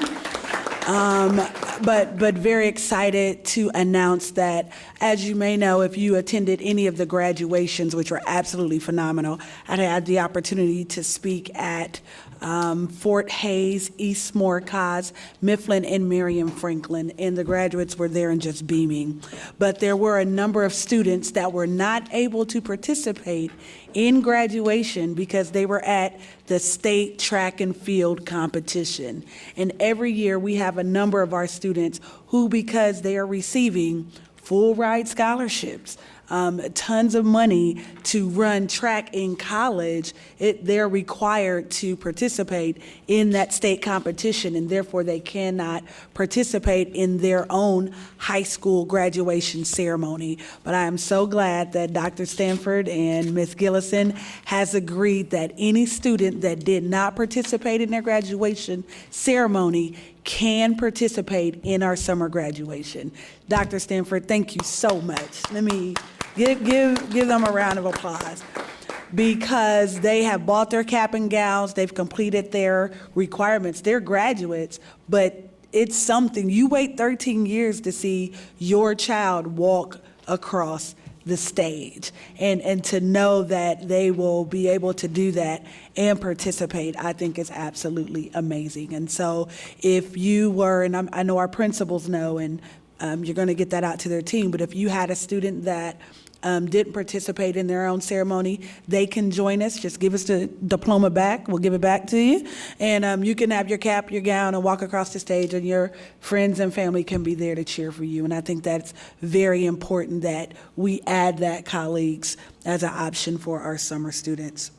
And speaking of summer, it's time for summer school. Yes. Dr. Stanford, do you have someone who can give us some information about how students can get involved in summer school, how they can take advantage? Yes. We should get a live ticker. We need a live, yeah, we need a ticker. This is very important. Students, you do not need to wait until August. If you want to take some extra classes, you can jump in here for summer school. Good evening, President Baker, Board Member Gibbs. Summer school, sorry, I kind of ran from one room to this room, so yes. Out of breath just a little bit. Summer school registration is underway. Elementary school and middle school has been registering since April. I think we have roughly over 2,000 students who have registered so far. High school registration began on June the 4th. It is all online. However, if families have questions, they can call 614-365-5010 to register. And registration is open until the day before summer school starts, which is June the 17th. Awesome. You did awesome. So repeat that number one more time if you need to take summer school. 614-365-5010 is the summer school office. Thank you. For the benefit of the viewing and the listening audience, you don't need to wait until 2 months before it's time to graduate to realize you're missing credits. Take the opportunity now, look at your transcripts, see where you need to take classes or get ahead. Take a class, lighten up your senior year load so you may be able to participate and take some college courses your senior or your junior year. I just really want people to take advantage of that. So thank you very much, Mr. Graves. I appreciate that. Thank you. And lastly, I hear we're going to have an incredible Imagine Me conference coming up. Dr. Stanford, can someone speak about Imagine Me and what that program is going to do for our district? Mr. President, Ms. Gibbs, she's trying to hide behind Yes. the door back there. Yes, our very own. Yeah. And now they're joined at the hip, right? All right. Board President Baker, Board Member Cole, Interim Superintendent Dr. Stanford. We are excited to announce June 11th through the 13th, we are hosting the Reimagine Me Professional Development Conference for our teachers and educators within Columbus City Schools. The whole purpose of the Reimagine Me Conference and PD is to help our teachers reimagine themselves as educators, reimagine our students as learners, and reimagine the possibilities. So the secondary teachers and educators who are supporting grades 6 through 12 will be at Columbus Afrocentric. We have over 45 different presenters, national presenters, local presenters, and teachers who are going to be sharing best practices, new ideas, and innovative ways to support our students. Some of the renowned presenters who are coming are Jason Green, who is world-renowned for blended learning. We also have Dr. Mark Gooden, who will be presenting on restorative practices, along with Dennis Sheeran, the author of the book Think Like a Pirate. And, we also have several other people who are coming. So we're really excited. It is open to each middle and high school. We'll be bringing teams of 10 people, and they will be planning on the last day after 3 days of professional development how they will take back innovative ideas and really begin to look differently at education to really reach our students in new ways. We are expecting about 800 people over the course of the 3 days. I'm really excited about the learning opportunity. The 11th through the 13th, we also have our Reimagine Conference for our elementary staff, and that will be held at the Fort Hays campus. We will be taking over the entire Fort Hays campus, including all of Ames. We're very excited about that. We also have 40-plus speakers that will be joining us. Some of our national speakers are Lisa Landis, who is the author of Student Voice, and Lester Lamanek, who is renowned for his work with interactive read-alouds and guided reading. Just to name a few, we have national, regional, and local presenters. We also have a number of our teachers who are presenting. And we also have time built in for our buildings teams to get together and do their own planning, which was a request of the teams to be able to debrief and really talk about plans for next year. So please come out and join us. We also have food trucks. So that's always a fun thing. And can you tell me how young people will be involved? I heard you have some young people this year. We do. So we have speakers at both of our sites that are opening up with Student Voice, with keynote speakers as well as student panels, where students will be sharing their thoughts about how education can be reimagined for them and who they are. For those who are interested in more information and who just want to see the list of presenters, you can check out our website at www.ccs.oh.us/reimagineme, and there you'll find links to both the elementary and the secondary side of the professional development experience. Thank you very much for that. I couldn't let that go without Ms. Gillison? We're so very, very excited about the Reimagine Me conference. And you had asked about the student portion. Well, there is a student leadership conference that is in bed, and it is running consecutively with the Reimagine Me conference on the Fort Hays campus from June 11th through 13th, working with students to develop voice and then challenging our students. The Reimagine Me is for them to reimagine themselves 10 feet tall, to reimagine that there is nothing in this world that they cannot do, that they have the power and the potential. It is Reimagine Me. And anyone, June 11th through 13th, on the campus of Columbus Afrocentric High School, come join Columbus City Schools staff, our administrators, and our students as we reimagine our future. Thank you. Thank you, Ms. Gibbs. Mr. Vice President, you are next. I just wanted to very quickly share congratulations again to the class of 2018, not just our high schools, but also our 8th graders who have transitioned on to high school. I had the opportunity to see my own son transition from 8th grade to high school, soon to be a student at Eastmore High School, EA, Warriors Forever. In addition to that, I had the opportunity to speak at the Boys Prep graduation ceremony, which was an absolute honor. But 2 points of pride. The first is the SIOTA graduation that I had the opportunity to speak at, where their valedictorian who engaged in the ROTC program, it was a stabilizer for her. It gave her the opportunity to really understand organization, help her develop some coping skills, and now she's going to be a naval. She's going to the Navy this summer. So I'm really excited about that. It was just a wonderful experience with those students. The other piece is this one, Lyndon McKinley STEM Academy. I cannot say how very proud I am of the growth that that school has seen in just the last year. I've had the opportunity to preside over their graduation ceremonies for at least 3 years now.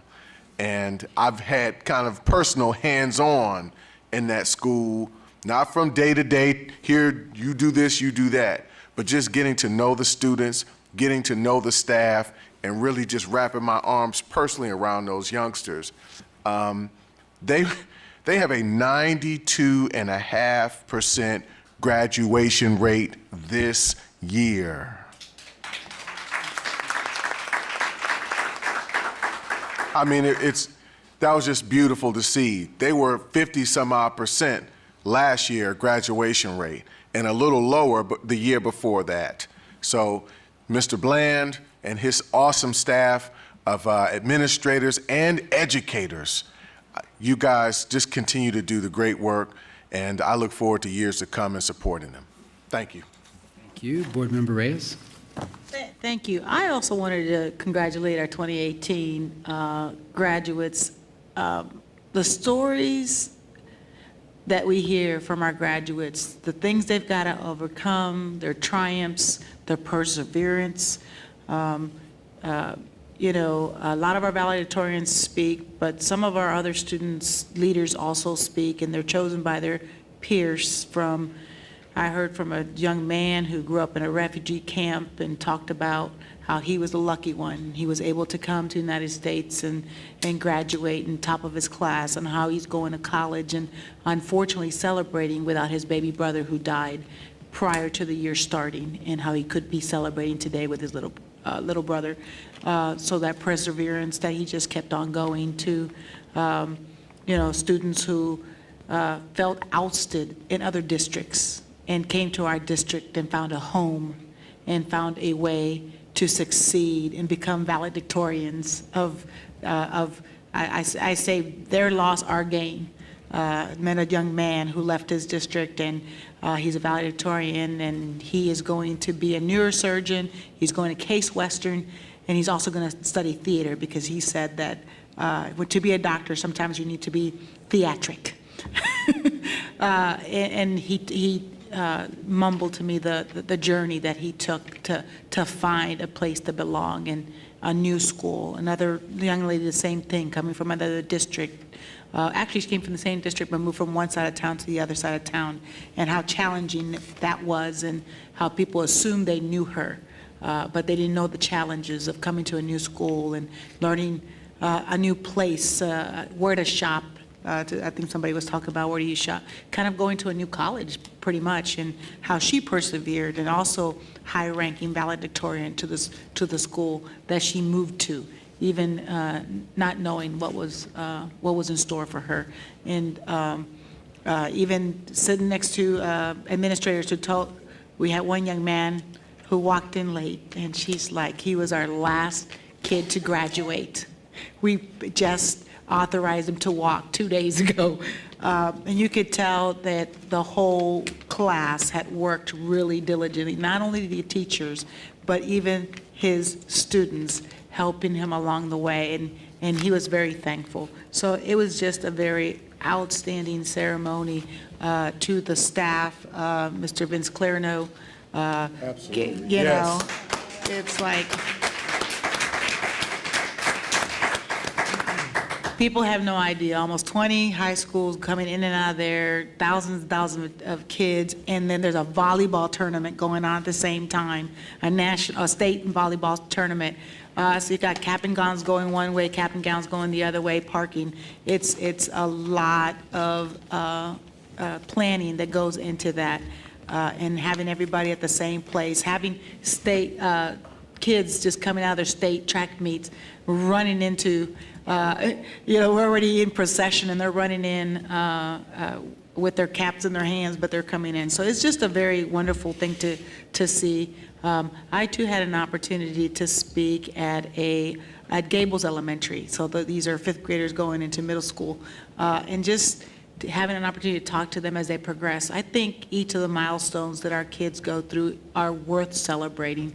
Seeing those kindergartners, seeing, my godson went from pre-K to kindergarten last year, and he was so excited because he was wearing a suit.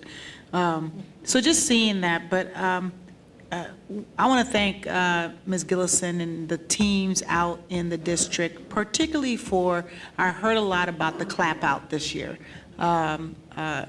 I'm not going to take your thunder. I'm going to let you talk about it because I've been, even at the graduation, I had a lot of administration and teachers talk to me about how wonderful this year's clap out was that leads into and helps celebrate these graduations. Could you just talk very briefly about hopefully the one that kind of went through the feeder pattern and what impact that had? So our clap out ceremony is a ceremony, a lot of times in life for our young people, if you don't see it, you can't believe it. And so the clap out ceremony was an opportunity for our seniors in their cap and gowns to go to their feeder school and the promotion ceremony in the feeder school to be a part of our seniors walking through the buildings with the band playing, and then picking up the 8th graders as the high schoolers come from East High School and go into Champion. And then when they go into the elementary school, for the elementary schools to see that, and the 5th graders to be a part of that. And that is something that has grown every year in Columbus City Schools, and all of our schools look forward to it. And we call it our clap out ceremony. And once again, it is intentional. It is so that our elementary students see the students in cap and gowns. And once you see it, you can believe it. And that's part of the whole Reimagine Me concept in CCS. So I want to thank all those who made that. I mean, I don't think there was anything we really needed to do this year, Ms. Gillison. The administration, the principals just kind of took that on themselves.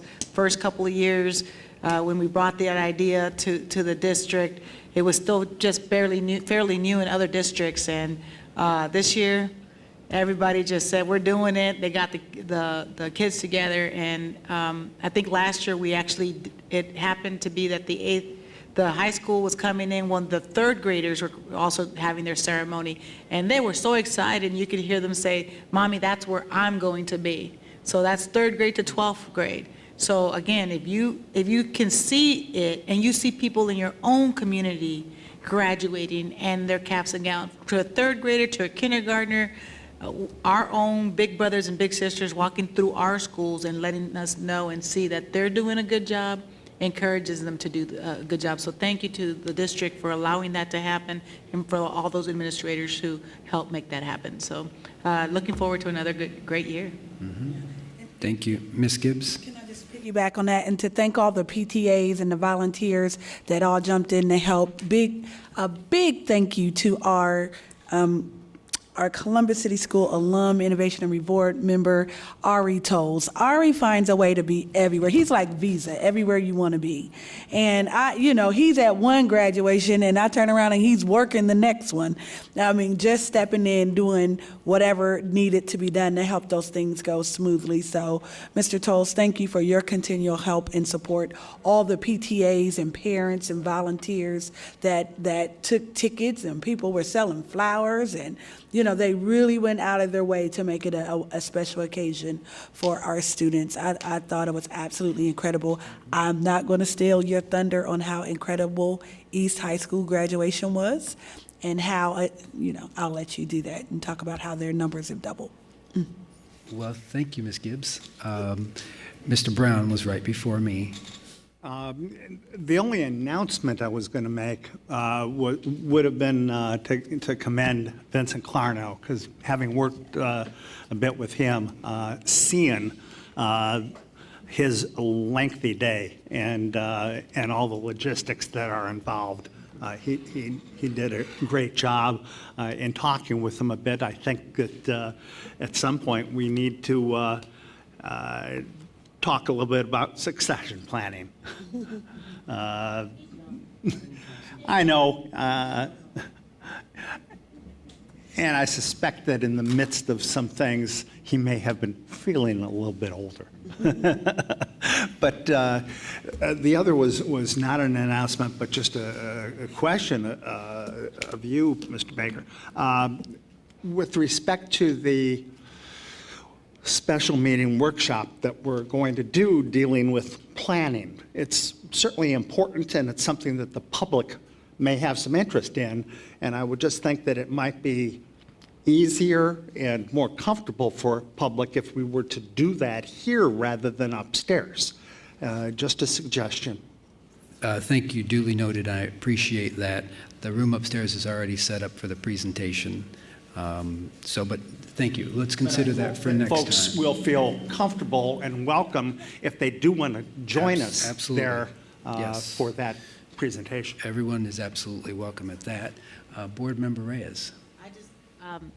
I need to say this because at the centennial graduation, I did not, and I might, hopefully, Principal Portia won't get mad at me, or I didn't get false information, but I believe they were very close to either 99% or 100% graduation of all students, including special needs students, I think, and she said they even grabbed an early student that did early graduation, and then a student that didn't graduate the prior year, and one of our 23-year-olds that was still, they hung in there, kept on hanging in there, and they graduated this year at 23 years old. So I didn't say it during their graduation, and I missed it. I think I'm correct?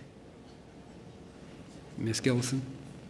President Baker, to Ramona Reyes, Centennial, 100%. Percent graduation. That's what I thought. That's phenomenal. That's awesome. All right, so briefly then, I did have the pleasure of speaking at East High School for the East High School graduation, and it was jam-packed, and so that was amazing to see. It was an awesome graduation.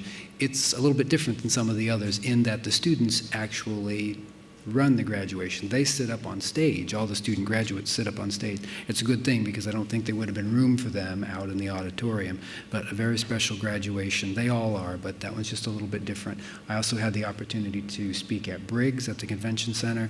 That was an amazing one as well. So I think we didn't yet thank safety and security, so I want to thank any representatives of safety and security that are here with us tonight. Of course,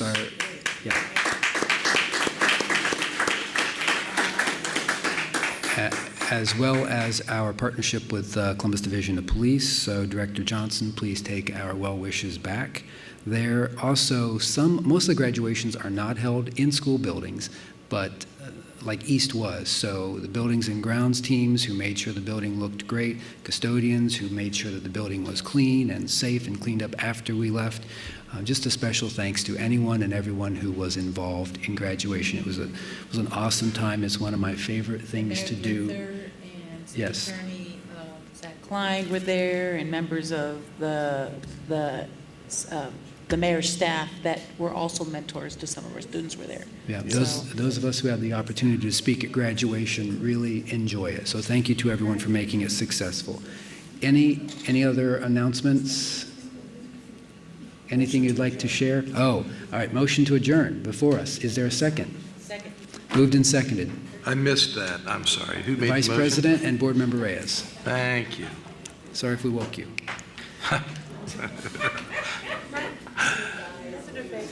Yes, I'm sorry. Board Member Hudson? I guess, given the late hour, I think we should do this review of the strategic plan another time. We have been here for 3.5 hours, and we've had a fantastic meeting. But it's late to get started. This is a 25-page presentation. I don't have it in me. I don't. It's just like cramming one more thing in. Let's set a date. Let's just set a date when we're going to get together and do Does it. that impact you? Does that impact you and the staff?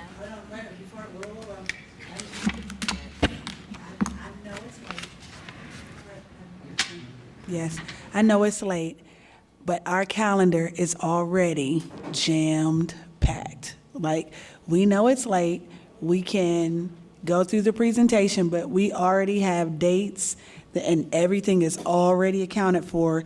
If we are going to move forward with all the other balls we have in the air, we're going to have to just get some coffee and keep moving, get this behind us, and keep moving the date. So I'm prepared for a long meeting. It's late, but I'm prepared unless the superintendent does not want to. I think we move forward because we are here and we're all here right now to get it done.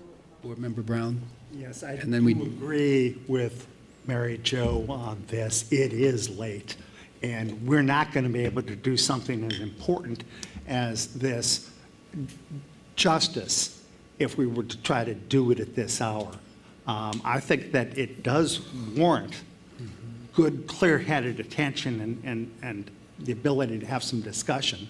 And I think we need to start looking at dates that we can do that, whether that's a Saturday or well, you know, everybody's busy, but we need to be able to spend the time to be able to do it right. Thank you, and being mindful of the fact that we do have a motion on the floor, what I'd like to offer is we go upstairs. The superintendent indicated he can do his presentation in about 20 minutes-ish, 20 to 25. Well, let's not have any discussion tonight. Let's see his presentation. We can set a date for the retreat. We can look at some other dates, but then we'll just call it an evening. So I think we can be done by 8:30. Can people hang in for that? We can do. That's what I offer. Can people hang in for that? And again, we won't do that because we can't, we can't do anything in 25 minutes. It will take a long time. All right, well, that's our goal. We have a motion before us. Mr. Treasurer, please call the roll. Ms. Gibbs? What's the motion? To adjourn. Upstairs. Yes. We're going upstairs and doing. Adjourning and then starting a new meeting? Yes. It's a work session. It's just part of this meeting. It's part of the meeting. It's going upstairs. Let's just go upstairs. Mr. I Treasurer? move to amend. It's already. Ms. Hudson? Yes. What? To adjourn. To adjourn. No, we should not adjourn. We should just go upstairs and finish this meeting if we're not. Mr. Peretti? No. Ms. Reyes? Not last minute. President Baker? Yes. Mr. Brown? No. Well, Vice President Cole? Yes. That motion carried, President Baker. Thank you. We stand adjourned. Have a great evening, everyone. Thank you very much for hanging out with us.